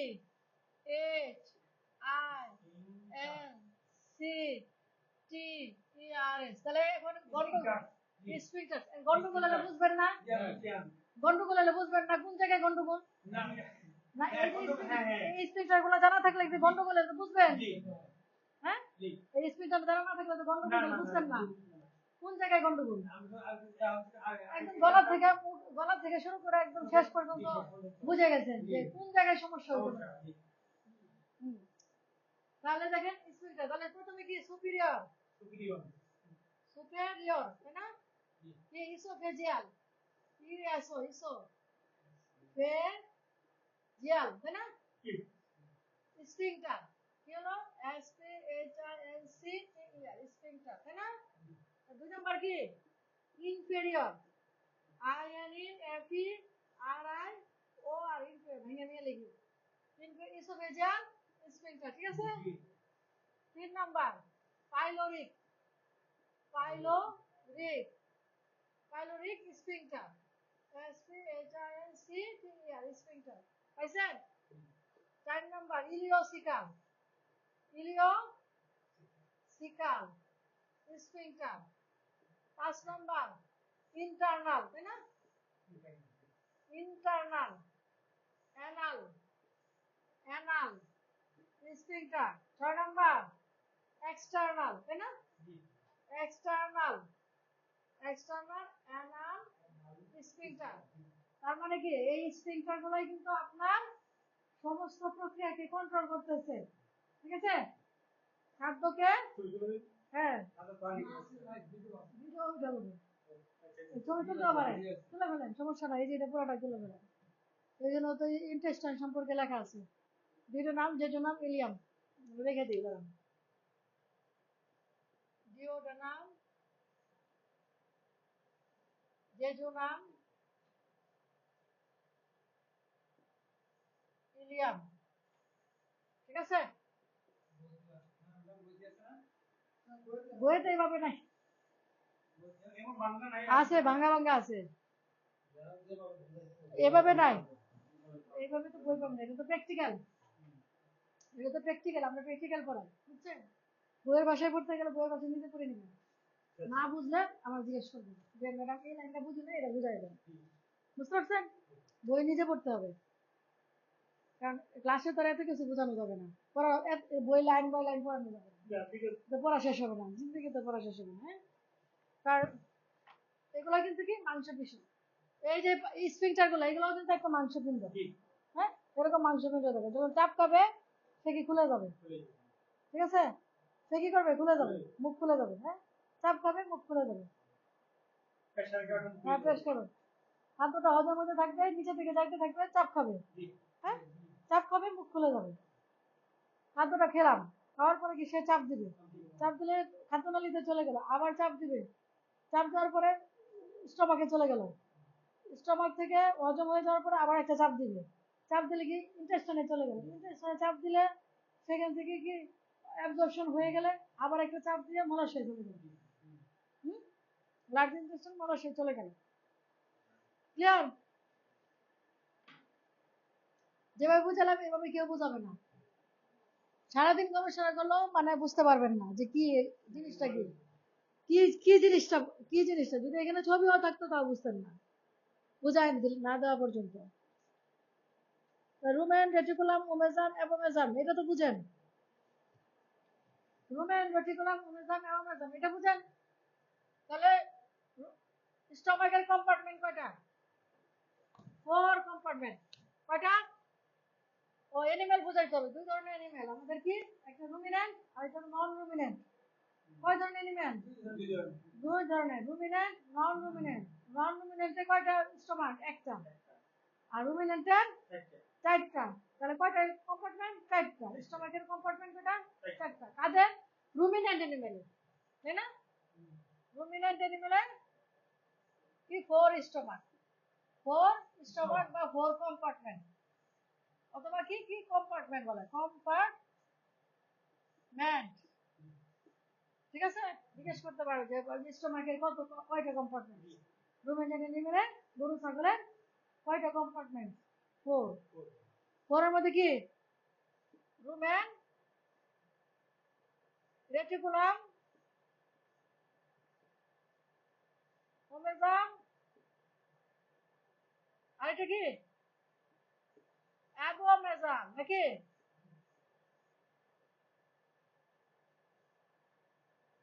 ঠিক আছে, রুমেন, রেটিকুলাম, ওমেজাম, অ্যাবোমেজাম হলো। তাহলে এটা দেখেন, যখন ওই যে খাদ্যনালী থেকে বেরিয়ে আসে, সবচেয়ে বড় অংশটা কি? সবচেয়ে বড় অংশটা হচ্ছে রুমেন। বুঝতে পারছেন? হ্যাঁ, যেখান থেকে সরাসরি খাদ্যনালী থেকে খাবারটা রুমেনে যায়। বুঝতে পারছেন?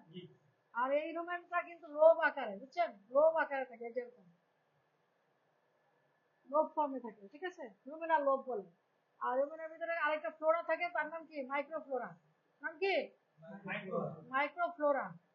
ফ্লোরা অথবা রুমেন ফ্লোরা, যেটা কি আপনার রুমিনেশনে সাহায্য করে। রুমেন ফ্লোরা, এটা কি? রুমিনেশন মানে খাদ্য হজম। রুমিনেশন মানে কি? খাদ্য হজম, হজম প্রক্রিয়ায় সাহায্য করে এই মাইক্রোফ্লোরা গুলো। এবং এরা কি করে, কি সিনথেসিস করে? Vitamin B. এনিমেলে কিন্তু ভিটামিন দেওয়া লাগে না, খাদ্য থেকে ভিটামিন সিনথেসিস করে, ভিটামিন বি কমপ্লেক্স সিনথেসিস করে। Vitamin D, vitamin D. কখন আমরা ভিটামিন ডি দেই? যখন এনিমেলটা ইনফেকশন হয়, তখন এই মাইক্রোফ্লোরা গুলো মরে যায়। বুঝতে পারছেন? যখন ইনফেকশন হয় তখন এই মাইক্রোফ্লোরা এবং রুমেন ফ্লোরা মরে যায়, তখন খাবার খায় না। তুমি যে অনেকেই কমপ্লেন করবে যে ম্যাডাম গরু তো খাবার খাচ্ছে না, খাবার খাচ্ছে না, তার মানে কি? ওর পেটের ভিতরে ইনফেকশন। ইনফেকশন থাকার কারণে তার মাইক্রোফ্লোরা, রুমেন ফ্লোরা গুলো মারা যাচ্ছে, মারা গেছে। মারা যাওয়ার জন্য ওর ভিতরে শরীরে কি হয়? হজম হয় না, খাবার হজম হয় না, খাবারের রুচি নষ্ট হয়ে যায়। আর হচ্ছে কি, ভিটামিন সিনথেসিস হয় না, গরু দুর্বল হয়ে যায়। তখন কি করে? আমরা স্যালাইনের মাধ্যমে ভিটামিন ভিটামিন দেন, তাই না? হ্যাঁ, ভিটামিন বি কমপ্লেক্স দেয় না, অ্যামাইনো প্লাস দেয় না, ক্যাটাফোস দেয় না, কত কিছু দেওয়া লাগে। তখন তখন কত কিছু দেওয়া লাগে। যদি কিন্তু আমরা যদি জানি, বুঝি, তাহলে কিন্তু আমরা আগে কিন্তু ব্যবস্থাপনা নিতে পারি। তাহলে কিন্তু গরু মাটিতে পড়ে যায় না, বা অসুস্থ পড়ে যায় না, ইমার্জেন্সি হয়ে যায় না, তাই না? যদি আমরা আগেই বুঝতে পারি। তার মানে কি আমাদের রুমেনটা জানা জরুরি, দরকার না? রুমেনের ভিতরে তাহলে কি থাকে? রুমেনে থাকে লোভ, লোভ গুলা থাকে, তাই না? 4টা লোভ থাকে। যখন একটা গরুর বাছুর জন্ম নেয়, তখন তার স্টমাক কয়টা থাকে? একটা থাকে। গরুর বাছুর যখন জন্ম নেয় তখন একটা থাকে, 1 মাসের মধ্যে 4টা কম্পার্টমেন্ট হয়। হ্যাঁ, লোভ গুলাই, হ্যাঁ ওই লোভ গুলাই তখন, লোভ গুলাই কিন্তু তখন বড় হয়। বুঝতে পারছেন? তখন ওই লোভগুলো সংকুচিত অবস্থায় থাকে, মানে একটা চিহ্ন থাকে আর কি, চিহ্ন থাকে আর কি। ওই লোভগুলাই তখন বয়সের সাথে সাথে বড় হয়, বড় হয়ে স্টমাকে পরিণত হয়। প্রথমে কিন্তু স্টমাক একটা থাকে, প্রথমে কি একটা থাকে, জন্মের সময় বাছুরের স্টমাক থাকে একটাই। এই জন্য কিন্তু বাছুর খাবার কিন্তু হজম করতে পারে না। হ্যাঁ, বাছুর কিন্তু জন্মের পর কিন্তু দৌড়াইতে পারে, কিন্তু খাদ্য খাইতে পারে না, শুধু খায় কি? দুধ খায়। দুধ খায় কয়দিন? 81 দিন। কয়দিন? 81 দিন খাইতে হবে। কতটুকু খাইতে হবে? বডি ওয়েটের 10%। একটা যদি পারফেক্ট লিটার 10 লিটার 100 কেজিতে 10 লিটার 100 কেজি কি বাছুর হয়? বাছুর 20 কেজি, 25 কেজি, 15 কেজি, 30 কেজি এরকম হয়। হ্যাঁ 100 কেজিতে 10 লিটার হ্যাঁ হ্যাঁ 20 কেজিতে 2 লিটার Yes, 20-25 কেজি ওজন হয় আর কি মানে বয়সও বাড়তে থাকবে, দুধ বাড়তে থাকবে। দুধ বাড়বে হ্যাঁ, যেমন মনে করেন 3 মাস হলো, তার ওজন হলো 40 কেজি বা 45 কেজি, তাহলে আপনি 4.5 লিটার দিতে হবে। একটা শীত দিন মানে আড়াই মাস 81 দিন মানে হ্যাঁ 3 মাসের কাছাকাছি, মানে 10 দিন কম, 9 দিন কম 3 মাস। এর ভিতরে কি ম্যাডাম ওই অন্যান্য খাবার কি বাড়ানো যাবে? কি মানে 1 মাসের পরের থেকে, 1 মাসের পরের থেকে সাপ্লিমেন্ট ফুড দিতে হবে। হ্যাঁ, সাপ্লিমেন্ট ফুড দিতে হবে, কিন্তু তার দুধটা প্রপার দিতে হবে। দুধ যদি মায়ের দুধ যদি প্রপার না দেন, একদম কোলেস্ট্রল শাল দুধ থেকে শুরু করে, জি অনেকে তো শাল দুধ ফেলে দেয়, জি ফেলা যাবে না। শাল দুধ থেকে শুরু করে প্রপারলি দুধ দিতে হবে। যদি না দেয়, ওই বাছুর থেকে আপনি কখনোই ভালো কিছু আশা করবেন না। আমার বছরে যে একটা করে বাচ্চা দিতে হয়, এই কিন্তু মায়ের দুধের উপর নির্ভর করবে, এই দুধ খাওয়ার উপর নির্ভর করবে। এবং ওই বাছুর, যে বাছুর দুধ পাবে না পর্যাপ্ত পরিমাণে, বডি ওয়েট অনুযায়ী 10% এবং তার বয়স অনুযায়ী এবং বডি ওয়েট অনুযায়ী যদি দুধ না পায়, তাহলে এই বাছুর কখনোই বছরে একটা করে বাছুর দিবে না। এবং তার দেখা যায় যে রিপিট সমস্যা থাকবে, অ্যানেক্সটার সমস্যা থাকবে, এগুলো নানান সমস্যা নিয়ে সে বেড়ে উঠবে, বুঝছেন? জেনিটাল সমস্যা নিয়ে বেড়ে উঠবে, তার নানান সমস্যা দেখা দেবে। এই বাচ্চা ঠিক মতো বছরে একটা করে বাচ্চা দিবে না। আমাদের টার্গেট কি? বছরে একটা করে বাচ্চা দেওয়া। টার্গেট কি? এমন একটা বাচ্চা জন্ম দিবে যে বাচ্চাটা লিবার্টি হওয়ার সাথে সাথে সে বছরে একটা করে বাচ্চা দিবে। এটা হচ্ছে আমাদের টার্গেট। এখন আমরা এই টার্গেট ফিল করতে হলে আমরা যদি ব্যবস্থাপনাই না জানি, তাহলে আমরা করবো কিভাবে? হ্যাঁ, করতে পারবো না তো কখনো। এই জন্য আমাদেরকে কিন্তু জানতে হবে, জানতে হবে একটা বাছুর জন্ম নেওয়ার পর কি হবে, তার বডি ওয়েটের 10% দুধ দিতে হবে, এবং 1 মাস পর থেকে সাপ্লিমেন্ট, কৃমির ওষুধ এগুলো দিতে হবে। খাবার অল্প অল্প করে খাবার দিতে হবে, কিন্তু কোনো কিছুই পরিমাণের বেশি না। আবার বয়স অনুযায়ী তার মাত্রা আছে, কোন বয়সে কতটুকু খাবার দিতে হবে, কি ধরনের খাবার দিতে হবে। আর হচ্ছে রুমেনের বৈশিষ্ট্য কি, ওই যে হলো, তারপর এটার পাশে কি থাকে, রেকটাম, তারপর একটা কি থাকে, রেকটাম, তাই না? কলমে খালি নাই। আচ্ছা, এরপরে সে কি রেকটাম থাকে, বুঝছেন? তারপর থাকে ওমেজাম, হ্যাঁ, তারপর থাকে অ্যাবোমেজাম। এই যে অ্যাবোমেজাম, এইটা হচ্ছে মানুষের পাকস্থলীর মতো লাস্টে যে স্টোমাকটা, এটা হলো, এটাকেই বলে পিওর স্টোমাক। এটাকে বলে পিওর স্টোমাক, যেটা হচ্ছে মানুষের স্টোমাকের যে বৈশিষ্ট্য, অ্যাবোমেজামের বৈশিষ্ট্য সেম। বুঝতে পারছেন? এটার ভিতরে কিন্তু হরমোন, গ্যাস্ট্রিক জুস সবকিছু রিলিজ হয় বেশি এই অ্যাবোমেজাম লাস্টেরটা থেকে। লাস্টে থেকে অ্যাসিড ট্যাসিড HCl যা আছে সবকিছু এটা থেকে রিলিজ হয়। এই অ্যাবোমেজামকে এই জন্য কি বলে, পিওর স্টোমাক। বুঝতে পারছেন? আবার যখন খাদ্য যখন হজম হয়, সরাসরি কি আপনার ইয়াতে যায়, রুমেনে যায়? রুমেনে যায় না। খাদ্য যখন মুখে নিয়ে জাবর কাটে, ও কিন্তু সরাসরি ঠেলে রেকটামে পাঠায় দেয়। বুঝতে পারছেন? সরাসরি কই পাঠাবে, রেকটামে। বুঝতে পারছেন? সরাসরি রেকটামে পাঠাবে। সেই যদি আবার আসে, সে আবার কাজ করবে, সরাসরি রেকটামে চলে যাবে। বুঝতে পারছেন? গরু খাবার খাওয়ার পরে যে তার আবার সর্বদা, হ্যাঁ, গরু এটাকে বলে জাবর, জাবর কাটা। হ্যাঁ, এটাকে বলে সেটা কি সেই খাবারটা কি রেকটাম থেকে গ্রহণ করে নাকি আপনি রেকটাম থেকে গ্রহণ করে। রেকটাম থেকে সে আবার মুখে খাবার নেয়, রেকটাম থেকে খাবার মুখে নিয়ে হজম চিবানোর পরে এটাকে সরাসরি রেকটাম, রেটিকুলামে পাঠায় দেয়, রেটিকুলামে পাঠায় দেয়। আর রুমেনে চলে গিয়ে খাবারটা হজম থাকে জমা। রুমেনে খাবার আগে তো ওরা যোগ রাশে খায়, ওরা কিন্তু কোনো জাবর টাবর রুমিনেশন কিছু করে না। আগে কি করে, গ্রোথ রাশে খায়। গরুটা কি করে, আগে গ্রোথ রাশে খায়, খাওয়ার পরে যখন রেস্ট নেয় 8 ঘন্টা, গরু কতক্ষণ রেস্ট নেয়, 8 থেকে 10 ঘন্টা রেস্ট নেয়। বুঝতে পারছেন? হ্যাঁ হ্যাঁ, 8 থেকে 10 ঘন্টা রেস্ট নেয়। এই রেস্টের সময় ওরা কি করে, জাবর কাটে। এই রুমেন থেকে খাবারটা আবার মুখে নিয়ে আসা, এটাকে চিবাবে, চিবায় একদম ক্ষুদ্র ক্ষুদ্র কইরা পরে এটাকে সরাসরি রেটিকুলামে পাঠাবে। বুঝতে পারছেন?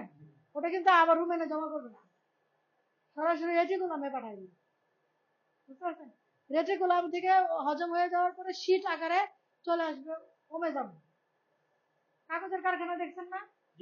কাগজের কারখানা কি করে আগে কি করে কাগজ সব একসাথে দেয়, পানি মিশায়, মিশায় কি করে এটাকে গলা পাকায়, এরকম মন্ড করে করে করে না, পরে শেষে গিয়ে কি আরেকটা স্তরে যায়, গিয়ে কি হয় পরে পানি চিপায়, চিপে পানি কিন্তু চিপে, চিপে না, পানি চিপে ফেলে দেওয়া যায়, ফেলে দেওয়ার পরে এই চিপার কাজ করে হচ্ছে রেটিকুলাম। হ্যাঁ, পরে ওমেজামে গিয়ে শীট হয়, শীট, শীট কাগজের কারখানা যেমন শীট হয় না, পাতলা শীট হয় না, সেই ওমেজামে গিয়ে ওই শীট আকারে তৈরি হয়, পাতার মতো শীট, একটার পর একটা লেয়ার লেয়ার করতে থাকে পাতলা শীটের মতো, বুঝতে পারছেন? এই শীট গিয়া পরে গিয়া এবং ওমেজামে গিয়া এখানে অ্যাসিড, এনজাইম, হরমোন সব মিশ্রিত হয়ে এটাকে কি করে হজম পরিপাক করে ফেলে, পরিপাক করে পরে ইন্টেস্টাইনে পাঠিয়ে দেয়, ওখানে গিয়ে অ্যাবজর্ব হয়, আর বর্জ্যগুলো কি হয় ওইখানে মলাশয়ে গিয়ে জমা হয়। বুঝতে পারছেন? এবার আমাদের সব আমাদের বডির সিস্টেম দেখবেন কাগজ কারখানা হচ্ছে, সে তুলনা করবে গাড়ি সিস্টেম হচ্ছে না, কাগজের কারখানা যেরকম না এই সিস্টেম, বুঝতে পারছেন? কাগজের কারখানা যেরকম মন্ড হয়, পানি মিশ্রিত হয়, এটাকে মন্ড হয়, মন্ড হওয়ার পর আরেক স্তরে গিয়ে এটাকে পানি চিপে, চিপার পরে আবার আরেক স্তরে চলে যায়, সেখানে গিয়ে শীত হয়, এভাবে প্রেশারে প্রেশারে কি হয় শীত হয় না, আমাদের বডিতেও তাই, বুঝতে পারছেন? পরে আবার গিয়ে কি হয় আরেক স্তরে গিয়ে রং দেয়, কালার দেয়, চকচক করে, গান দেয়, কত কিছু করে করে না, করে এদের কি করে চকচক বানায়, একদম পেপার বানায় দেয়, এরকম এরকম আমাদের আমাদের বডিতে ঠিক তাই তাই ঘটে। শেষে গিয়ে কি হয় ওই যে পুষ্টিটা চলে যায়, ব্লাড সার্কুলেশনের ভিতরে যে পুষ্টি চলে যায়, আর যে মলটা চলে যায় মলাশয় রেকটামে। তো আমাদের যে এখানে এই যে আমাদের সিস্টেম থেকে কিন্তু মানুষ চিন্তা ভাবনা করে কিন্তু এগুলো তৈরি করছে, আমাদের সিস্টেমে যা কিছু আছে এই যে আল্লাহর যে সৃষ্টিটা, এই যে জ্ঞানটা, এটা কিন্তু আমাদের শরীরের ভিতরেই দিয়ে দিচ্ছে। এই যে আমাদের ব্রেন, এইটা চিন্তা করে কিন্তু বিজ্ঞানীরা কি করছে, কম্পিউটার আবিষ্কার করছে, মোবাইল আবিষ্কার করছে, হ্যাঁ, নাহলে কিন্তু পারতো না, এই জ্ঞান কি এমনি চলে আসছে, ও আল্লাহ আমাদের ব্রেন আমাদের শরীরটাকে এমন ভাবে তৈরি করছে, এবং এমন ভাবে যারা চিন্তাশীল তারা কিন্তু এটা নিয়ে চিন্তা করছে, চিন্তা করছে দেখে কিন্তু ওরা আবিষ্কার করতে পারছে। আপনি আমি চিন্তা করি না দেখে আমরা বানাইতে পারি না, যারা চিন্তা করছে তারা কিন্তু ঠিকই বানাইতে, আপনি চিন্তা করা শুরু করেন দেখবেন পরের দিন আপনি কিছু বানাইতে পারছেন।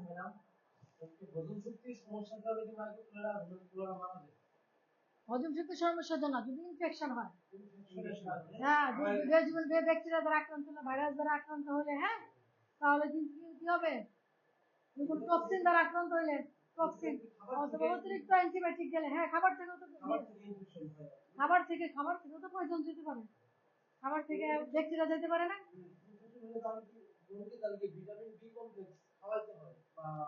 তখন তো খাওয়াতে হবে, হ্যাঁ, তখন তো খাওয়াতে হবে, যখন মাইক্রোফ্লোরা মরে যাবে, রুমের ফ্লোরা মরে যাবে, গরু দুর্বল হয়ে যাবে ধীরে ধীরে, হজম প্রক্রিয়া সম্পন্ন হবে, তখন কি আমরা কি খাওয়াই, বিভিন্ন ধরনের এনজাইম খাওয়াই, এনআরডিএস খাওয়াই, খাই না, হয় না, তারপর বিভিন্ন ধরনের প্রোবায়োটিক প্রিবায়োটিক খাওয়াই, যাতে কেন মাইক্রোফ্লোরা গুলো কি ডেভেলপ করে, আবার নতুন করে ডেভেলপ করতে পারে, ইনঅ্যাক্টিভ মাইক্রোফ্লোরা যেগুলো মরে গেছে সেগুলো যাতে আবার নতুন করে বংশবৃদ্ধি করে ডেভেলপ করে। যেমন আবার বেশি পরিমাণে যদি অ্যান্টিবায়োটিক খাওয়ায়, অনেকে আছে চিকিৎসা না বুঝে যত তত অ্যান্টিবায়োটিক দেন, পরে অ্যান্টিবায়োটিক দরকার নাই কিন্তু অ্যান্টিবায়োটিক দিচ্ছে, তাহলে কি হবে, তার মাইক্রোফ্লোরা মরে যাবে, ওইগুলো কার উপরে কাজ করবে, অ্যান্টিবায়োটিক কাজ কি ব্যাকটেরিয়া বা ভাইরাস মারা, ব্যাকটেরিয়া মারা, ও তো ব্যাকটেরিয়া পাবে না, ও মনে করবে এইটাই আমার ব্যাকটেরিয়া, তখন ওগুলাকে মেরে ফেলবে, বুঝতে পারছেন? হ্যাঁ, অনেকে ভুল করে অ্যান্টিবায়োটিক দেয় না, অ্যান্টিবায়োটিক দরকার নাই কিন্তু অ্যান্টিবায়োটিক দিচ্ছে, তখন কি হবে, ও তখন ও তো মনে করতেছি এটাই তো আমার ব্যাকটেরিয়া, হ্যাঁ, মাইক্রোফ্লোরা এরাও তো ব্যাকটেরিয়া, কিন্তু এগুলো হচ্ছে উপকারী ব্যাকটেরিয়া, এগুলো হচ্ছে উপকারী ব্যাকটেরিয়া, আর যেগুলো ইনফেকশন করে সেগুলো অপকারী ব্যাকটেরিয়া, মানে ক্ষতিকর ব্যাকটেরিয়া, ওর মারার কথা এগুলো ক্ষতিকর ব্যাকটেরিয়া, কিন্তু ওদের গিয়া দেখলো যে কোনো ক্ষতিকর ব্যাকটেরিয়া না, আছে কি এই ব্যাকটেরিয়া, তাহলে আমি এগুলো মেরে ফেলি, আমার কাজ হলো মেরে ফেলা, ওর কাজ হলো মেরে ফেলা, তখন মেরে ফেলবে, যতক্ষণ পর্যন্ত আপনি ইনফেকশন আইডেন্টিফাই না করতে পারবেন ততক্ষণ তো আপনি অ্যান্টিবায়োটিক দিতে পারবেন না। আপনি যদি বুঝেন সমস্ত সিমটম বা লক্ষণ দেখে বা পরীক্ষা নিরীক্ষা করে যে ইনফেকশন আছে, তখন আপনি অ্যান্টিবায়োটিক দিবেন, বুঝতে পারছেন? আবার এটাও হতে পারে অ্যান্টিবায়োটিক বেশি দেওয়ার পরে আবার অ্যান্টিবায়োটিক দিলেন, অ্যান্টিবায়োটিক তো চিনে না কোনটা উপকারী কোনটা অপকারী, তখন কিন্তু সে সবাই মারা গেল। বুঝলেন না? অনেক সময় দেখা যায় না অ্যান্টিবায়োটিক খাওয়ানোর পরে গরু ভালো হয়ে যায় কিন্তু গরু খায় না, কমপ্লেন দেয় না যে ডাক্তার কি চিকিৎসা করলেন, গরু তো খায় না। তার মানে কি ওই যে অ্যান্টিবায়োটিক দিচ্ছে ওই অ্যান্টিবায়োটিক তো চিনে না ভালো হয়েছে, হ্যাঁ, কিন্তু সমস্যা থাকে যে সে তো ক্ষতিকর মার থেকে উপকার মেরে ফেলছে, উপকারী ব্যাকটেরিয়া মেরে ফেলছে, সে তো চিনে না কে উপকারী কে ক্ষতিকর, সে তো চিনে না, সে চিনে যে ব্যাকটেরিয়া, আর তার কাজ হলো মেরে ফেলা, সে মেরে ফেলছে। তাহলে তখন আপনার কাজ কি হবে? ওই অ্যান্টিবায়োটিক কোর্স সাথে সাথে তাকে আগে প্রেসক্রিপ্ট করে রাখবেন যে অ্যান্টিবায়োটিক কোর্স শেষ হওয়ার পরে এই ওষুধটা খাওয়াইতে হবে, প্রিবায়োটিক প্রোবায়োটিক এগুলো vitamin supplement calcium zinc iron এগুলো খাইতে হবে। তাহলে কি হবে? সে এই পুষ্টিটা নিয়ে এই মাইক্রোফ্লোরা বংশবৃদ্ধি করবে। বুঝতে পারছেন?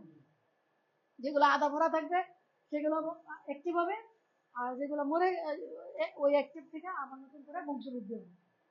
বুঝতে পারছেন? এই জন্যই কিন্তু আপনার রুমেনটা ইম্পর্টেন্ট, রুমেন জানাটা কিন্তু ইম্পর্টেন্ট। হ্যাঁ, রুমেনের মাইক্রোফ্লোরা এবং কি করে এই জন্য কিন্তু আলাদা কিন্তু গরু যদি সুস্থ থাকে আলাদা ভিটামিন দেওয়া দরকার। কেন? কারণ গরু মাইক্রোফ্লোরা এবং রুমেন ফ্লোরাই তো ভিটামিন তৈরি করতে পারে। কোনটা দিবেন? কোনটা দিবেন? সাপ্লিমেন্ট দিবেন। কোনটা? যেমন প্রোবায়োটিক প্রিবায়োটিক, হ্যাঁ, গ্লুকোজেনিক প্রিকারসন এগুলো দিবেন, যেমন আইবুস ভিটাডি প্লাস এগুলো দিবেন, যেগুলো আপনার কি করবে এই মাইক্রোফ্লোরা গঠনে সাহায্য করবে, হ্যাঁ, উপকার করবে। হ্যাঁ, আপনার এক্সট্রা কোনো ভিটামিন মাল্টিভিটামিন দেওয়া দরকার নেই যদি গরু সুস্থ থাকে। বুঝতে পারছেন? ওগুলো দিলেই আপনার মাইক্রোফ্লোরা তৈরি হয়ে যাবে।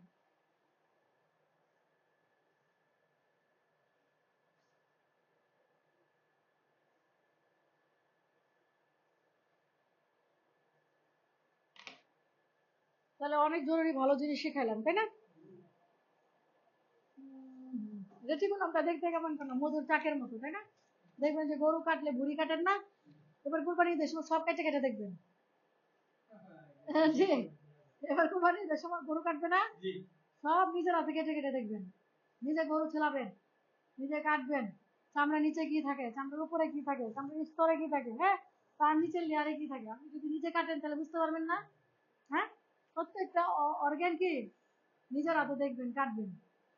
বুঝতে পারছেন কি বলছি?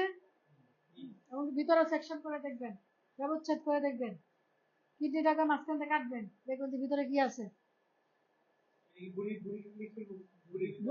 পুরা বডি কাটবেন, ওই যে লিভার গুলো আলাদা কাটবেন, কিডনি গুলো আলাদা কাটবেন, এগুলো কেটে কেটে দেখবেন, হার্ট কেটে কেটে দেখবেন, তারপরে জরায়ের অংশটা কেটে কেটে দেখবেন যদি কাউ গরু হয়, আর যদি অক্স গরু হয় তাহলে কি হবে ওই যে আপনার জেনিটাল সিস্টেমটা, জেনিটাল সিস্টেম টেস্টিস এগুলো দেখবেন, ইয়াগুলা কর্ড গুলা দেখবেন, তাহলে তো বুঝতে পারবেন, শিখতে পারবেন। হ্যাঁ, এটাই তো আপনার হাতে কলমে শিখে। এই যে সামনে সুযোগ আছে কোরবানিতে কিন্তু আপনার শেখার সুযোগ পুরো অ্যানিমালটাকে এক্সামিন করাবেন, নিজের হাতে কাটবেন, এবারে কষাই না, এটা আপনি নিজে কষাই। বুঝতে পারছেন? হুজুরা জবাই করে দেবে, আপনার এখানে কাটবেন, ঠিক আছে? হ্যাঁ, সেটাই। এবার করার সময় দেখবেন অর্গান গুলা কেমন, কারণ যদি অসুস্থ করে হয় তাহলে আপনি অর্গান দেখে বুঝবেন যেটা তো অসুস্থ করি, এবং লিভারের মধ্যে চাপ দিবেন, এভাবে এভাবে চাপ দিবেন কৃমি আছে কিনা, যদি কৃমি থাকে তাহলে কৃমি বেরোয় আসবে, চাপ দিবেন লিভারের মধ্যে এভাবে এভাবে আঙুল দিয়ে ডাবায় ডাবায় চাপ দিবেন, তাহলে কি হবে? কৃমি বেরোয় আসবে। যদি স্টমাকে কৃমি থাকে তাহলে কিন্তু ভুঁড়ি কাটার পরে বাইরে কৃমি বেরোবে, হ্যাঁ, পোকা বেরোবে, ঠিক আছে? আর নর্মাল পোকা যেগুলো এইগুলো এইরকম এরকম, হ্যাঁ, ওই যে ভুলতা পোকার মতো, এটা কিন্তু রুমের ফ্লোরা, ওটা দেখে আবার ভুল করে না যে কৃমি কৃমি কৃমি কৃমি কৃমি কিন্তু, হ্যাঁ, পিতা কৃমি, গোল কৃমি, আর কি পিতা কৃমি, গোল কৃমি, আর কি আরেকটা কি পাতা কৃমি, হ্যাঁ, কলিজা কৃমি, যেটা কলিজা কৃমি, হ্যাঁ, যেটাকে বলতে লিভার মধ্যে চাপ দিবেন কলিজা কৃমি বেরো আসবে। আবার ব্লাডের মধ্যে যদি কৃমি থাকে সেটাও দেখতে পারবেন, ব্লাডের মধ্যে কৃমি থাকে, নাকের ভিতরে কৃমি থাকে, তারপরে চলো ইউরিনারি ব্লাডারে কৃমি থাকে, ফুসফুসে কৃমি থাকে, হ্যাঁ, এটাকে বলে লাং ফ্লুক্স। হ্যাঁ, এই কৃমিগুলো দেখবেন কৃমি আছে কি নাই, চোখের ভিতরে কৃমি থাকে, চোখের মধ্যে বেশি থাকে হচ্ছে ডগ, কুকুরে কুকুরে প্রক্সোকেরা থাকে, বুঝতে পারছেন? তারপর হচ্ছে বেবিসিওসিস, তারপর হচ্ছে অ্যানাপ্লাজমোসিস, যে প্রস্রাবের সাথে রক্ত বের হয়, তাহলে কিডনিতে ওই ওই জীবাণুটা পাবেন না, প্রোটোজল জীবাণুটা পাবেন না, কিডনিতে পাবেন। কিডনির হচ্ছে ইউরিনারি ব্লাডার, প্রস্রাবের সাথে রক্ত আসে। তাহলে বেবিসিওসিসের কারণে হয়, ফিলারিসিসের কারণে, অ্যানাপ্লাজমোসের কারণে, এগুলো সব কি প্রোটোজোয়া। এই প্রোটোজোয়া আক্রান্ত হইলেও কিন্তু এই প্রোটোজোয়া থেকে প্রকৃতির পরিবেশ থেকেই আসে, পানি খাবার এগুলো থেকে আসে। তো এগুলো থেকে কিন্তু আপনি বুঝতে পারবেন, আপনি যখন, এই জন্য আপনার সুযোগ আছে সামনে কোরবানি, পুরোটা ভালো করে দেখবেন, দেখে পরে প্রসেসিং করে খাবেন, বুঝতে পারছেন? তাহলে কি আপনার শিখা হয়ে গেল, আর আমিও তো শিখাবো, সমস্যা নাই।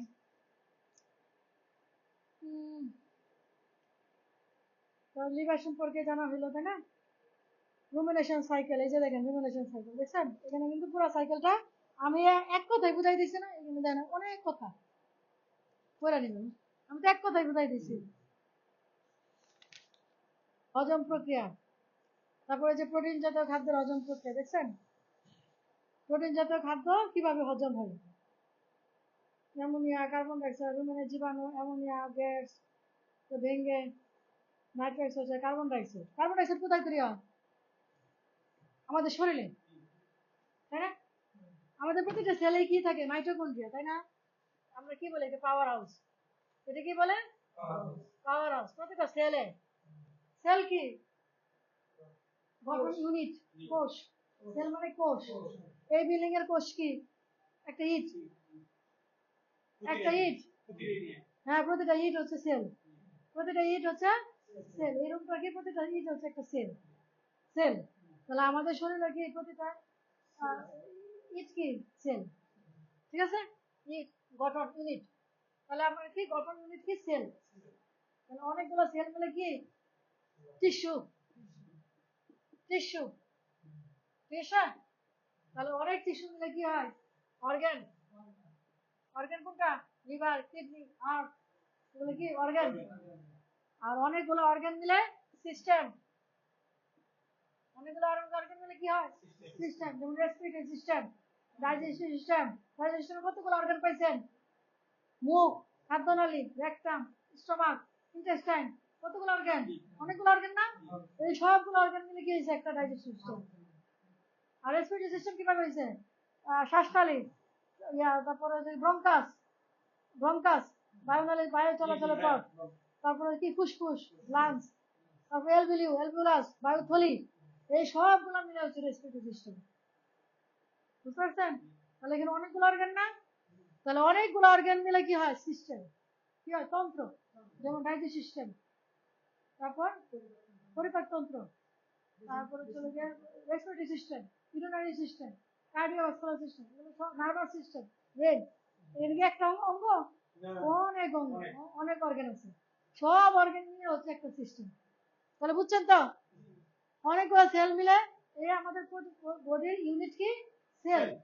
গঠনের ইউনিট কি? সেল। কোষ, কোষ।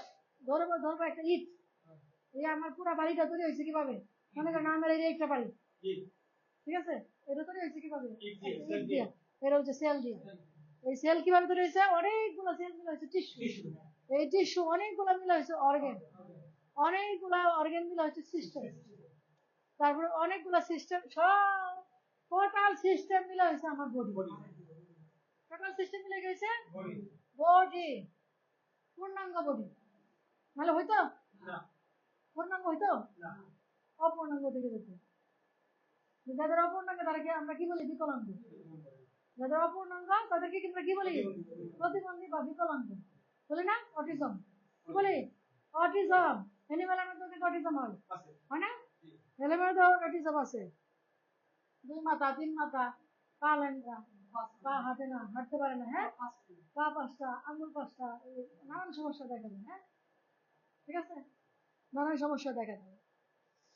তাহলে আমরা তাহলে এটা কিন্তু ক্লিয়ার, টোটালি ক্লিয়ার। হ্যাঁ, cell, tissue, organ, system. Tissue কেন বলছি? এখানে আমাদের বিভিন্ন ধরনের টিস্যু আছে।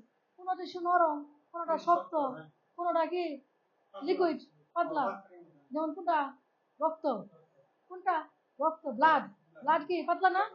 তাহলে আমরা কি লিকুইড টিস্যু। ঠিক আছে। আর হার্ট, হার্ট কি স্মুথ, নরম, তাহলে কি স্মুথ টিস্যু। হ্যাঁ, মাসল এগুলো কি নরম, স্মুথ টিস্যু। আবার কি আছে হাড়ের সাথে যেগুলো সংযুক্ত, এগুলো কি শক্ত, এটা কি কানেকটিভ টিস্যু, মানে শক্ত। এগুলো কি হার্ডেনিং, কাটেনিং tissue. Tendon, ligament, tendon, ligament, এগুলো কি শক্ত না? এগুলো শক্ত না? একটা এটার সাথে কি জোড়া দিয়ে রাখছে, এটা হলো কি কানেকটিভ টিস্যু, এটা হার্ড টিস্যু, তাই না? লিগামেন্ট আর টেন্ডন বুঝেন? যেহেতু তারা নতুন, যারা পুরাতন তারা তো বুঝে, যারা নতুন তারা তো বুঝে না। টেন্ডন টিস্যু মানে কি? এটা মনে করেন হাড়, হাড্ডি। এবং এই হাড় একটা, এই হাড় একটা, এই দুই হাড় একটা সাথে সংযোগ করছে না? হাড়ে হাড়ে সংযোগ যেটা, এটা কি বলে? লিগামেন্ট। Ligament, ligament, ligament. এই যে দেখবেন যে কোনো কোনো করে এবং সাসপা পায়, হাঁটে না? ওটাকে কি বলে? String hold. সামনের পায়ে, সামনের পায়ে হয়, পিছনের পায়ে স্ট্রিং হোল্ড। কি বলে? String hold. হ্যাঁ, এটাকে কি বলে? চেষ্টায় যে হাঁটে, পিছনের পা, সামনের পা, যে কোনো একটা পা। হ্যাঁ হ্যাঁ হ্যাঁ, হয়, হইতে পারে, হইতে পারে। ওটাকে ইংলিশে কি বলে? String hold. হ্যাঁ, ওটাকে আঞ্চলিক নাম জানি কি বলে? ওই যে লিগামেন্টটা যে কেটে দিতে হয়, মিডিয়াল লিগামেন্টটা যে কেটে দিতে হয়, আঞ্চলিক নাম কি? গ্রামে দাম নাই, এর আগে বলছিলাম আঞ্চলিক নাম, আমি নিজেই ভুলে গেছি। আঞ্চলিক নাম আমি নিজেই বলছিলাম।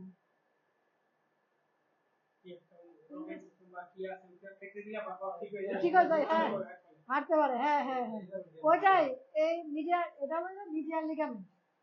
ওটাকে বলে মিডিয়াল লিগামেন্ট। ঠিক আছে। যেটা হলো আমাদের এই যে মাঝখান থেকে একটা, ঠিক আছে, মিডিয়াল লাইন গেছে, এটা কি বলে? Medial line. ভিতর এই দিক থেকে যে ভিতরের দিকে যে ডিরেকশন, এটাকে বলে মিডিয়াল। আর বাইরের দিকে যে ডিরেকশন, এটাকে বলে ল্যাটারাল। ল্যাটারাল, ল্যাটারাল, বাইরের দিকে ডিরেকশন, এটাকে ল্যাটারাল। যেমন আমার এই সাইডে যেগুলো আছে অর্গান, হ্যাঁ, ভিতরের দিকে, এটা হলো মিডিয়াল। আর মিডিয়াল লাইন থেকে যেটা বাইরের দিকে, সেটা হলো ল্যাটারাল। বুঝতে পারছেন? তাহলে এরকমই লিগামেন্ট যেটা হলো ভিতরের দিকে, ভিতরের দিকে ওইটা কাটতে হয়। আরেকটা আছে মিডল, মাঝখানে, এই যে যেরকম বলেছেন মাঝখানে, মিডল, এটা কাটা যাবে না। এটা সারা জীবনের জন্য পঙ্গু হয়ে যাবে, কাটতে হবে মিডিয়াল। মিডিয়াল মানে ভিতরের দিকে ডিরেকশন। হ্যাঁ, মিডিয়ালটা কাটা যাবে না, ল্যাটারালও কাটা যাবে না, ল্যাটারালও কাটা যাবে না, কাটতে হবে মিডিয়াল। মিডিয়াল, বুঝতে পারছেন? যেমন মনে করেন যে এটা পা, তাই না? এটা পা, পা হলে কি হবে? এটা মনে করেন যে মিডিয়াল, এটা কি মিডিয়াল লিগামেন্ট। আরেকটা কিন্তু এদিকে গেছে, তাই না? ভিতরের দিকে। আরেকটা কি এদিকে ল্যাটারাল। বুঝতে পারছেন? যেটা ভিতরের দিকে আছে এইটা আপনি কাটবেন।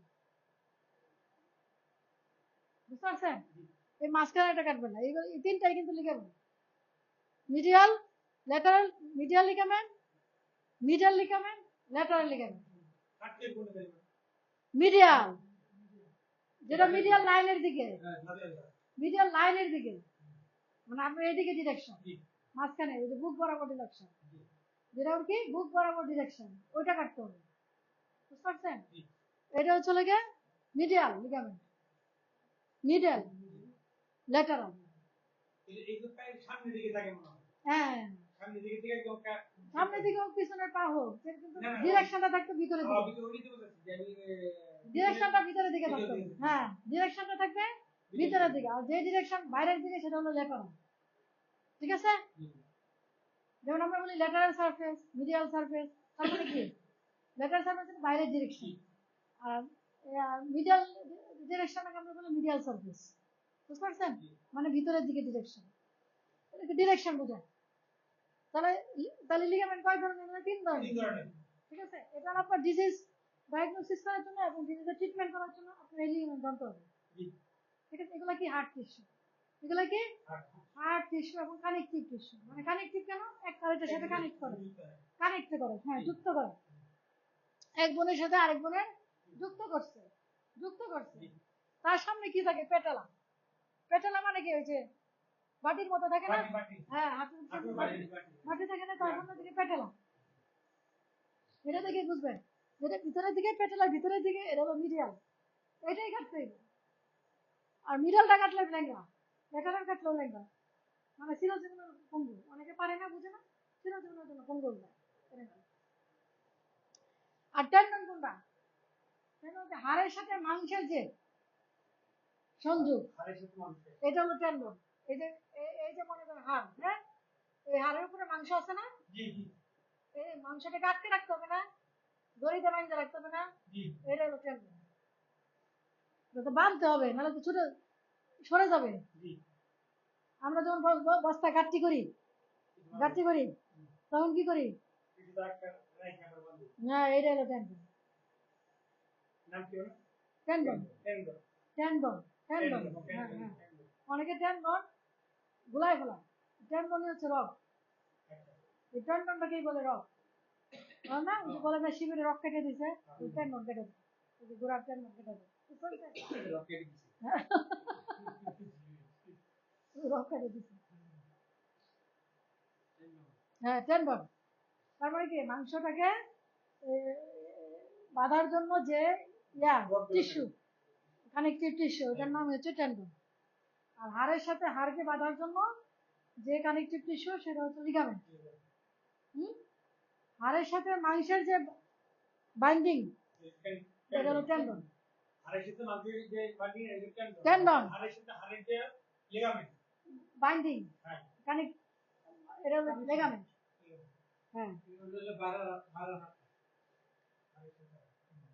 আর যেটা বলছিলাম মাইটোকন্ড্রিয়া, সেটা না, প্রত্যেকটা সেল, সেল যেটা বুঝাইতে চাইছিলাম, প্রত্যেকটা সেলের ভিতরে কি থাকে? মাইটোকন্ড্রিয়া, শক্তি ঘর। কি বলে? শক্তির ঘর, পাওয়ার হাউস, পাওয়ার হাউস। হ্যাঁ, মাইটোকন্ড্রিয়াকে বলে পাওয়ার হাউস। তার মানে কি? এইখান থেকেই শক্তি তৈরি হয়, এখান থেকে তাপ তৈরি হয়। এই যে আপনারা যে খাবারগুলো খেলেন, খাবারগুলো খেলেন, এই খাবারগুলো সর্বশেষ এই যে হজম প্রক্রিয়া কে করবে? মাইটোকন্ড্রিয়া। আপনি যে খাবার খাইলেন, হ্যাঁ, আপনি যে শক্তি পাবেন, এই শক্তিটা কে তৈরি করে? এই মাইটোকন্ড্রিয়া। কারো শরীরে দেখবেন শক্তি কম, কারো শরীরে শক্তি বেশি। কারণ কি? কারণ ওই মাইটোকন্ড্রিয়া, যার ছেলে মাইটোকন্ড্রিয়া শক্তি বেশি বেশি এবং অ্যাক্টিভ বেশি আর শক্তি বেশি। যে বেশি পরিশ্রম করে, জিম করে, পরিশ্রমের কাজ করে, তার কিন্তু মাইটোকন্ড্রিয়া অ্যাক্টিভ বেশি আর শক্তিও বেশি। হ্যাঁ, এবং শক্তিও বেশি, শক্তিও বেশি। তার মানে কি? শক্তি কি? শক্তি দিয়ে শক্তি তৈরি হয়, শক্তি দিয়ে কিন্তু শক্তি তৈরি হয়। শক্তিটা কি হয়? ক্ষয় হয়। এই যে আপনার শক্তি তৈরি হচ্ছে বডিতে, শক্তি তো জমা হচ্ছে, এই কাজের মাধ্যমে কি হয়? শক্তি রূপান্তর, ক্ষয় হয়, রূপান্তর হয়। এই জন্য কিন্তু শক্তি ফুরায় যায়। শক্তি ফুরায় যায় না? শক্তি দেখেন, শক্তি দেখা যায় না? দেখা যায় না? ওই যে কাজের মাধ্যমে, এই যে আপনি যে কাজ করতে, হ্যাঁ অনুভব করে, এই যে কাজের মাধ্যমে আপনি যে কাজ করতেছেন, কাজ করার কারণে কি হচ্ছে?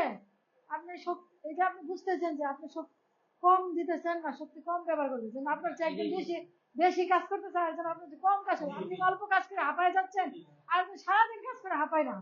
তার মানে কি? হ্যাঁ, ওর শক্তি বেশি, মানে ওর পাওয়ার হাউস বেশি, পাওয়ার হাউস অ্যাক্টিভ বেশি। তার মানে এই পাওয়ার হাউসকে অ্যাক্টিভ করতে হলে কি হবে? আপনার কায়িক পরিশ্রম করতে হবে, বুঝতে পারছেন? হ্যাঁ হ্যাঁ, জিম করতে হবে বেশি বেশি, পরিশ্রম করতে হবে বেশি বেশি, পরিশ্রমের কাজ বেশি করতে হবে। তা নাহলে কি হবে? আপনার এই মাইটোকন্ড্রিয়া দুর্বল হয়ে যাবে, আর মাইটোকন্ড্রিয়া দুর্বল হচ্ছে পাওয়ারও দুর্বল হয়ে যাবে, পাওয়ারও দুর্বল, আপনার সেলও দুর্বল হয়ে যায়, সেলও দুর্বল, আপনার টিস্যু দুর্বল হয়ে যায়, টিস্যু দুর্বল, আপনার বডি দুর্বল হয়ে যায়, অর্গান দুর্বল হয়ে যায়, অর্গান দুর্বল, বডি দুর্বল হয়ে যায়। আমি তো শক্তি পাই না, বিছনায় করে গেলাম। ঠিক আছে, এটা বোঝানোর অর্থ কি? একটা অ্যানিমাল যে মাটিতে পড়ে যায়, তার কারণ হচ্ছে এটা, বুঝতে পারছেন? তারপরে পাওয়ার হাউসই দুর্বল হয়ে যায়। এই পাওয়ার হাউস যখন আপনার এই আপনার ওই যে পুষ্টিটাকে নেয়, পুষ্টি কি? প্রোটিন, ভিটামিন, মিনারেল, এগুলো দেখেন চোখে? এগুলো দেখা যায়? এগুলো খাদ্য হজম হওয়ার পর পুষ্টিগুলো, এগুলো জমা হয়, জমা হয়, ওই জমাগুলো কিন্তু দেখা যায় না। ওইগুলো থেকে কি হয়, শক্তি তৈরি হয়। এই শক্তি তৈরি করার সময় এরা কি দুইটা জিনিস তৈরি করে, কি একটা হচ্ছে এনার্জি, এই খাদ্য থেকে প্রোটিন ভিটামিন 6টা যে উপাদান আছে, 6টা উপাদান, খাদ্যের উপাদান কয়টা, 6টা, protein vitamin mineral carbohydrate water, এগুলো সব হচ্ছে শক্তির উপাদান। ঠিক আছে, এই শক্তির উপাদান, এই শক্তি কিন্তু এইগুলা কি রূপান্তরিত হয়ে কি হবে, এনার্জি। কি হবে, এনার্জি মানে হচ্ছে শক্তি, পাওয়ার। তারপর কি হবে, কার্বন ডাইঅক্সাইড। কি হবে, কার্বন ডাইঅক্সাইড। এই যে পানি বললাম, এই পানি কি, পানি কি, পানি আর বাতাস কেন লাগে, অক্সিজেন, অক্সিজেনের জন্য। অক্সিজেন ছাড়া তো এনার্জি হবে না, অক্সিজেন ছাড়া তো এনার্জি তৈরি হবে না। ঠিক আছে, এবং অক্সিজেন ছাড়া তো কার্বন ডাইঅক্সাইডও তৈরি হবে না, অক্সিজেন তো বের হয়ে যাচ্ছে O2।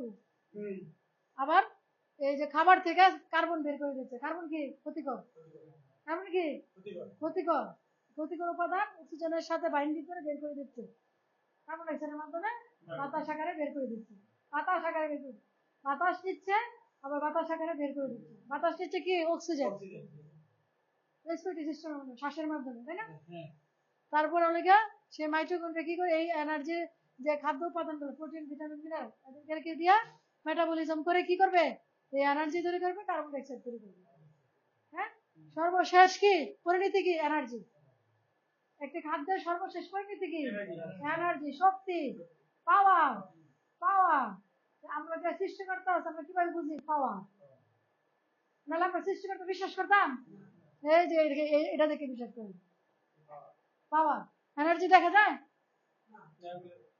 কি করা যায়, অনুভব করা যায়।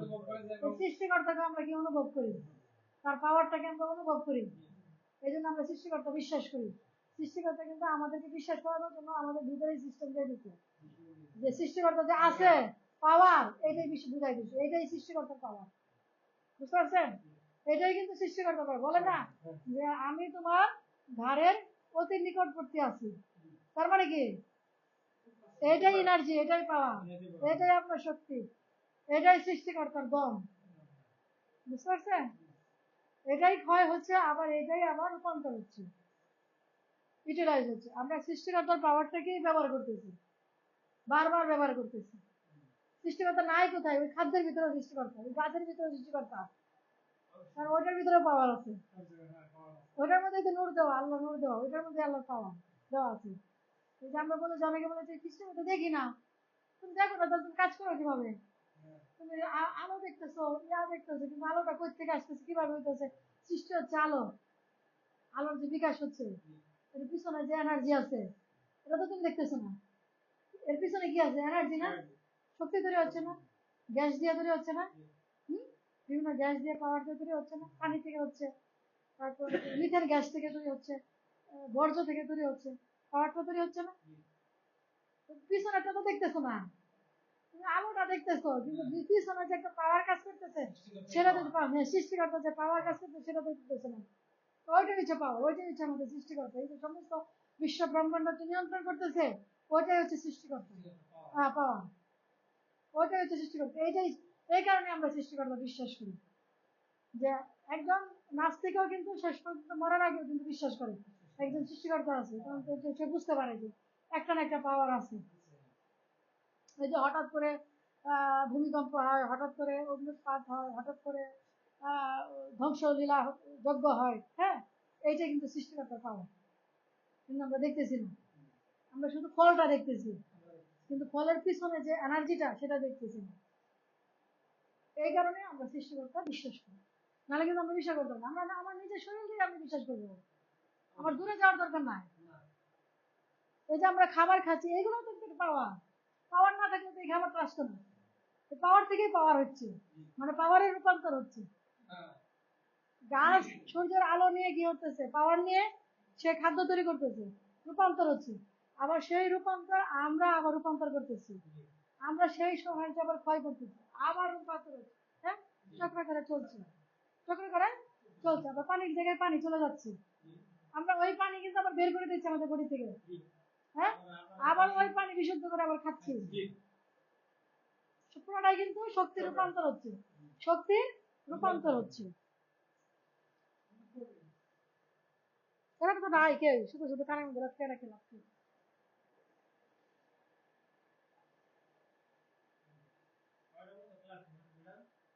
বাদে কটা? 5:30 না? 5:30 না? 5:30। না আজকে তো ভালোই শিখলেন, মোটামুটি অনেক কিছু শিখে ফেলবেন। এখানে যে করবেন আপনারা, হ্যাঁ, করার পরে যেটা না বুঝবেন আমার জিজ্ঞেস করবেন, না বললে তো হবে না। এগুলো আসবে, অ্যানাটমি রেসপিরেটরি এগুলো সব থিওরিটিক্যাল পড়া, থিওরিটিক্যাল পড়া। এগুলো কিন্তু আপনাদের মুখস্থ করতে হবে, কারণ এগুলো হচ্ছে scientific word, scientific word, scientific. যেটা না বুঝবেন, যেটা না যেটা না বুঝবেন না, মনে রাখতে পারবেন, এটা আমার জিজ্ঞেস করবেন যে এটা মনে রাখতে পারি নাই ম্যাডাম, কিভাবে পড়লে মনে রাখবো, এটা জিজ্ঞেস করতে হবে, নাহলে তো হবে না, মনে রাখতে পারবেন না। যখন আমি বুঝাই দিব তখন মনে রাখতে পারবেন, নাহলে তো মনে রাখতে পারবেন না। বাংলা ইংলিশে দুটাই, যে যেভাবে লেখে। বাংলাতে, কিন্তু বাংলা ইংলিশ মিলাই লিখতে পারবেন। হ্যাঁ, বাংলা ইংলিশ মিলাই লিখতে পারবেন, কারণ এগুলো সায়েন্টিফিক ওয়ার্ড, সায়েন্টিফিক ওয়ার্ড। এখানে তো বানাই লিখতে পারবেন না কিছু। এই যে রেসপিরেটরি সিস্টেম, কিভাবে রেসপিরেশন হয়, রেসপিরেটরি সিস্টেম কি রেসপিরেশন, তাই না? শ্বাস প্রশ্বাস, একবার শ্বাস নিব আরেকবার শ্বাস ছাড়বো। হ্যাঁ, তাহলে একবার শ্বাস নিব একবার শ্বাস ছাড়বো, এটাই তো রেসপিরেশন, এটাই তো রেসপিরেটরি সিস্টেমের কাজ। নতুনরা নতুনরা বোঝার চেষ্টা করো, রেসপিরেটরি সিস্টেম তার মানে কি একবার শ্বাস নিব আরেকবার শ্বাস ছাড়বো, এটাই কি রেসপিরেটরি সিস্টেম, ঠিক আছে? তাহলে এটার নাম কি রেসপিরেটরি সিস্টেম। তাহলে রেসপিরেটরি সিস্টেমে যখন আমরা বুঝবো তখন কি হবে, তাহলে কি হলো, একবার শ্বাস নিবো একবার শ্বাস ছাড়বো, এটা হচ্ছে রেসপিরেটরি সিস্টেমের প্রক্রিয়া। শ্বাস ছাড়া শ্বাস নেওয়া, এই দুটাই কাজ।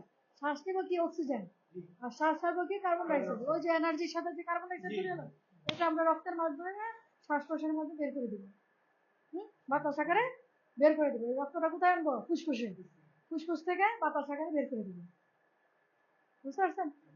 এই টোটালি আমাদের সমস্ত শক্তি রূপান্তর হচ্ছে, মাটি থেকে বলেন, পানি থেকে বলেন, গাছ থেকে বলেন, আবার আমাদের শরীরে, আবার আমাদের শরীর থেকে বের হয়ে সব জায়গায় রূপান্তর হচ্ছে। হ্যাঁ, হচ্ছে না? মিথেন গ্যাস তৈরি হচ্ছে, সেই গ্যাস দিনের পর দিন ভূখণ্ডে থাকতে থাকতে চাপের প্রেশারে কি হচ্ছে, তিতাস গ্যাস হচ্ছে, হচ্ছে না? হচ্ছে তো, জ্বালানি গ্যাস হচ্ছে, বিদ্যুতের গ্যাস হচ্ছে। তো এই সবই তো জীবাশ্ম নাকি, সবই তো জীবাশ্ম, এগুলো তো একদিনে হয় নাই। বহু মানুষ মারা গেছে না, বহু জীবজন্তু মারা গেছে না, বহু গাছপালা মারা গেছে না, এগুলো ভূমির পিছনে গিয়ে পিষ্ট হইতে হইতে হইতে হইতে চাপে প্রেশারে কি হয়েছে, গ্যাস পড়ছে, কয়লা হয়েছে, হয়েছে না? কয়লা পায় না, নতুন নতুন খনি তৈরি হয় কিভাবে, এই কারণে। এই যে আমরা নতুন নতুন খনি পাচ্ছি, নতুন নতুন তেল গ্যাস, কারণ কি এই বিবর্তনের মাধ্যমে, এই পরিবর্তনের মাধ্যমে, এই রূপান্তরের মাধ্যমে, এই জীবাশ্ম রূপান্তরের মাধ্যমে। হ্যাঁ, একদিনে তো হচ্ছে না, যুগের পর যুগ, বছরের পর শতাব্দীর পর শতাব্দী, হ্যাঁ, হাজার হাজার বছর পর এইগুলো ভূমির ভিতরে পিষ্ট হইতে হইতে হইতে এগুলা কি রূপান্তর হয়েছে। দেখেন এনার্জি রূপান্তর হচ্ছে, ঘুরে ঘুরে কি মরার পরেও এনার্জি রূপান্তর হচ্ছে, বুঝছে না? প্রতিটা প্রাণী। আর যেখানে যখন আগুন, তাপ, তাপ, বিভিন্ন প্রকার ধাতু সংমিশ্রণ হয়, তখন কি হচ্ছে, হীরা, কয়লা, ডায়মন্ড, স্বর্ণ এগুলো তৈরি হচ্ছে। এগুলো তো এইভাবেই তৈরি হয়, এই অ্যানিমেল প্রোডাক্ট গুলা থেকে, অ্যানিমেল বা কি বলে বিভিন্ন প্রকার প্রাণীর অথবা গাছপালা, এগুলাই তো দিনের পর দিন মনে করো আগুন, তাপ, তারপরে হচ্ছে ধাতু, এগুলো সংমিশ্রণে একসাথে হতে হতে এগুলো কি হয়, স্বর্ণ, লোহা, তাপা, ব্রোঞ্জ এগুলা তৈরি হচ্ছে। তাহলে তো সবই শেষ হয়ে যেত সব, যুগের পর যুগ কিন্তু বাড়তেছে, বাড়তেছে না? হ্যাঁ, বাড়তেছে। আমরা কিন্তু স্বর্ণের পাহাড়ও দেখবো, ওদের ভবিষ্যতে কিন্তু আমরা স্বর্ণের পাহাড়ও দেখবো। কিভাবে? কারণ হচ্ছে এটাই, কারণ কি এই যে এটাই, যুগের পর যুগ বিভিন্ন প্রকার কি বলে অগ্নুৎপাত, ভূমিকম্প, বিভিন্ন জীবাশ্ম সব আস্তে আস্তে কি হবে, এগুলো প্রেসারে, আগুনে, তাপে স্বর্ণের পাহাড় বেশি উঠবে, ঠিক আছে? এই যে এত যে স্বর্ণ তোলা হচ্ছে, এত যে ধাতু তোলা হচ্ছে, কোন শেষ হয় না তো। শেষ হয় না কারণ হচ্ছে কি? কারণ হচ্ছে কি? রূপান্তর। রূপান্তর ঘটতেছে। শেষ হয়? লবণ শেষ হয়? পিংসল শেষ হয়? লবণের পাহাড় শেষ হয় না, পিংসলের পাহাড় শেষ হয় না, তারপর চলে গেল লোহা, ইউরেনিয়াম, এগুলো কোনো কিছু শেষ হয় না, খালি বাড়ে, একটার পর একটা বাড়ে। গ্যাসের পাহাড় শেষ হয় না, গ্যাসের খনি শেষ হয় না, তারপর হচ্ছে কয়লার খনি শেষ হয় না, তারপর স্বর্ণের খনি শেষ হয় না, হ্যাঁ, বরং আরো নতুন নতুন খনি বেরোচ্ছে, নতুন নতুন খনি আবিষ্কৃত হচ্ছে। আর আমরা বড় একটা খনির অপেক্ষায় আছি, তোমরা ফুরাত নদীর পাহাড়, স্বর্ণের স্বর্ণের পাহাড়, হ্যাঁ স্বর্ণের পাহাড়। তাহলে আমাদের এগুলোও কিন্তু শেষ হবে না, যতদিন জীব থাকবে ততদিন পর্যন্ত আমরা কিন্তু, হ্যাঁ, আমরা উর্বরই থাকবো। খোদা তাআলা রিজিক দিয়ে পাঠাইছে। এই যে আমরা বলতেছি যে জমি কমে গেছে, এই কমে গেছে, সেই কমেছে, উৎপাদন কমছে না বাড়ছে? উৎপাদন বাড়ছে, অল্প জায়গায় বেশি উৎপাদন। আর আমাদের এই সাবজেক্টের টার্গেট কি? সাবজেক্টের টার্গেট হচ্ছে অল্প সময়ে, অল্প পুঁজিতে, অল্প পরিশ্রমে, কি অল্প, হ্যাঁ, অল্প পরিশ্রমে অল্প জায়গায় অধিক উৎপাদন। তাহলে আমাদের টার্গেট কি? অল্প সময়ে, অল্প পুঁজিতে অধিক উৎপাদন, মানে চারটা অল্প, ফোর অল্প, ফোর অল্প মানে অল্প জায়গা, অল্প পুঁজি, অল্প সময়, অল্প পরিশ্রম, অধিক উৎপাদন। এটা হচ্ছে আমাদের টার্গেট, ঠিক আছে? তাহলে রিজিক কমবে? কি হবে? রিজিক বাড়বে। কয় তলায় যাবে? 10 তলা হইতে পারে, হইতে পারে না? একটা ডেয়ারি ফার্ম, একটা পোল্ট্রি ফার্ম 10 তলা হইতে পারে না? অসম্ভব। মানুষ থাকলে গরু থাকতে পারবে না কেন? সব অটো চলবে, অটো, অটো খাদ্য দেওয়া, auto feeding, auto drainage, auto দুগ্ধ দান। এই যে আমরা মলমূত্র ত্যাগ করি ওয়াশরুমে না, ওই সময় গরুর ওয়াশরুম হবে, সব অটো, হ্যাঁ দেখেন না? সব অটো হবে, হ্যাঁ, হ্যাঁ, কোনো কিছু হবে না, কোনো কাজ নাই, খাবারও তাই, খাবারও তাই, হ্যাঁ, অটোমেটিক চলে যাবে ড্রেনেজ সিস্টেমে, বিনের মাধ্যমে, বিনের মাধ্যমে, বিনের মাধ্যমে, চ্যানেলের মাধ্যমে, কোনো মানুষ লাগবে না, শুধু auto switch board, switch board করবো। এবং ঘরের যে তাপমাত্রা কত থাকবে, ঘরের হিউমিডিটি কত থাকবে, সব অটো কন্ট্রোল হবে।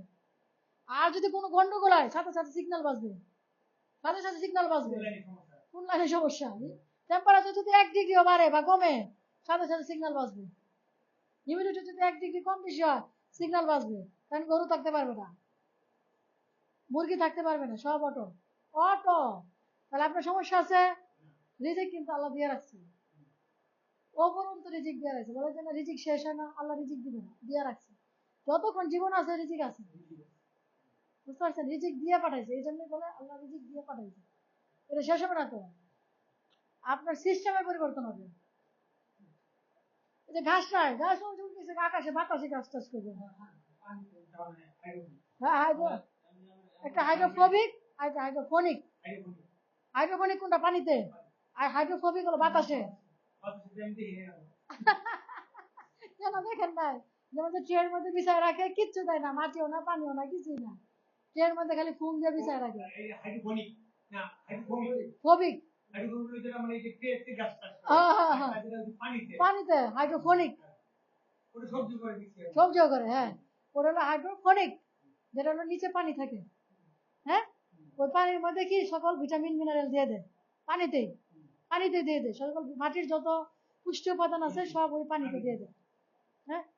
আর ওই যে হাইড্রো, কি বলে বললাম, ফোনিক, যেটা বাতাসে যেটা হয়, বাতাসে যেটা হয় সেটা খালি স্প্রের মাধ্যমে, খালি স্প্রে, না খালি স্প্রে দেয়, কিছু না, কোনো কিছু লাগে না, অথবা কোনো ফোমের মধ্যে দেয়, ফোমের মধ্যে জাস্ট একটু পানি থাকে, ফোমটার মধ্যেই পানি ধরে রাখে, ওই ফোমটা আছে না, ওই ফোমটাই পানি ধরে রাখে, বুঝতে পারেন? মাটি লাগে না, পানি লাগে না, কিছু না, আরাম হয়ে যায়। আর ইদানিং তো দেখছেন এই যে পেঁয়াজ রসুন আলু এগুলো কিন্তু মাটিতেও হচ্ছে আবার বাতাসে হচ্ছে হচ্ছে উপরে হচ্ছে মানে ঝুলে এগুলো তো সব নিয়ম তো হলো মাটিতে হওয়ার নিয়ম। আলু মাটিতে হওয়ার নিয়ম না, পেঁয়াজ মাটিতে হওয়ার নিয়ম না, রসুন মাটিতে হওয়ার নিয়ম না, এগুলো এখন ওই যে গাছে হচ্ছে, মানে মাটিতে হচ্ছে গাছে হচ্ছে। তাহলে কি আপনার খাবারের অভাব হবে? রংপুরে কিছুদিন আগে ফলন হয়েছে, এত ফলন হয়েছে, পেঁয়াজের দাম যে কমছে কারণ হচ্ছে এটা, তার এত ফলন হয়েছে সারা বাংলাদেশ খাই শেষ করতে হবে না, এত ফলন হয়েছে। হ্যাঁ, মাটি তলা হয়েছে আবার গাছে হয়েছে, এমন ভাবে হয়েছে মানে একটা ডালে এতগুলা ঝুঁকা।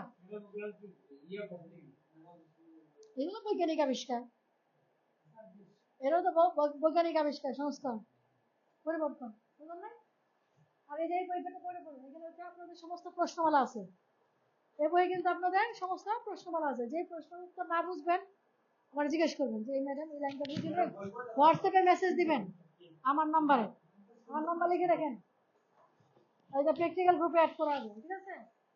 01925500178। হ্যাঁ আমার নাম্বার 0192555000178। Doctor পারিজা, PARIJ। হ্যাঁ 000178। হ্যাঁ 01925500178।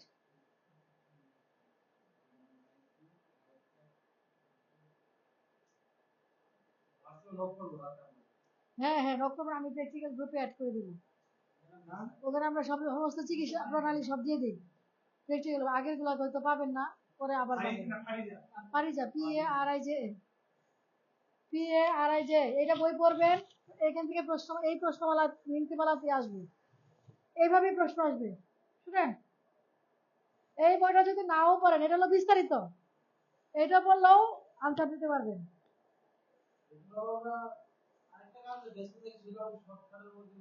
এইটা পড়বেন, যেটা না বুঝবেন এটা ব্যাখ্যা হলো এটা, বুঝতে পারছেন?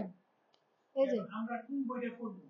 এইটা পড়বেন, যেটা না বুঝবেন এটার ব্যাখ্যা হলো এটা, এরপরে না বুঝলে আমি, বুঝতে পারছেন? তাড়াতাড়ি পাস করতে হবে। হ্যাঁ এই একটা বই দিয়ে পড়ব না? না না দুইটাই লাগবে, নাহলে তো বুঝবেন না। 1300 টাকা ডিসকাউন্ট আছে, ডিসকাউন্টে 1300, দুইটা ডিসকাউন্টে 1300, এর 500 টাকা ডিসকাউন্ট আছে, দুইটা মিলাই, দুইটাই বোর্ডের বই, দুইটা বোর্ডের বই। আর যদি বাংলা বুঝতে চান এই বই কিনে নেবেন, এই বইটা আমি পড়াই, সব আছে A to Z। এটা পরীক্ষার জন্য লাগবে না, পরীক্ষার জন্য লাগবে এই প্র্যাকটিক্যালের জন্য। হ্যাঁ সার্টিফিকেটের জন্য। হ্যাঁ হ্যাঁ হ্যাঁ এটাও তো পরীক্ষা দিতে হবে না, লাগবে, দুইটাই লাগবে।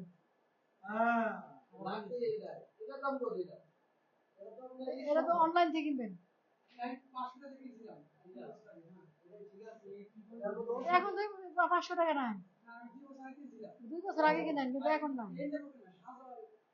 আমি কত কিছু 800 না কত টাকা দিবেন, এটা লোক অফারে দিবে, আবার দেখবেন কোরবানি ঈদে অফার দিবে, তখন কিনবেন, যখন অফার দিবে। হ্যাঁ অনলাইনে যখন অফার দিবে তখন কিনবেন, আমরা অনলাইনে কিনছি, অনলাইনে 800 টাকা নিবে।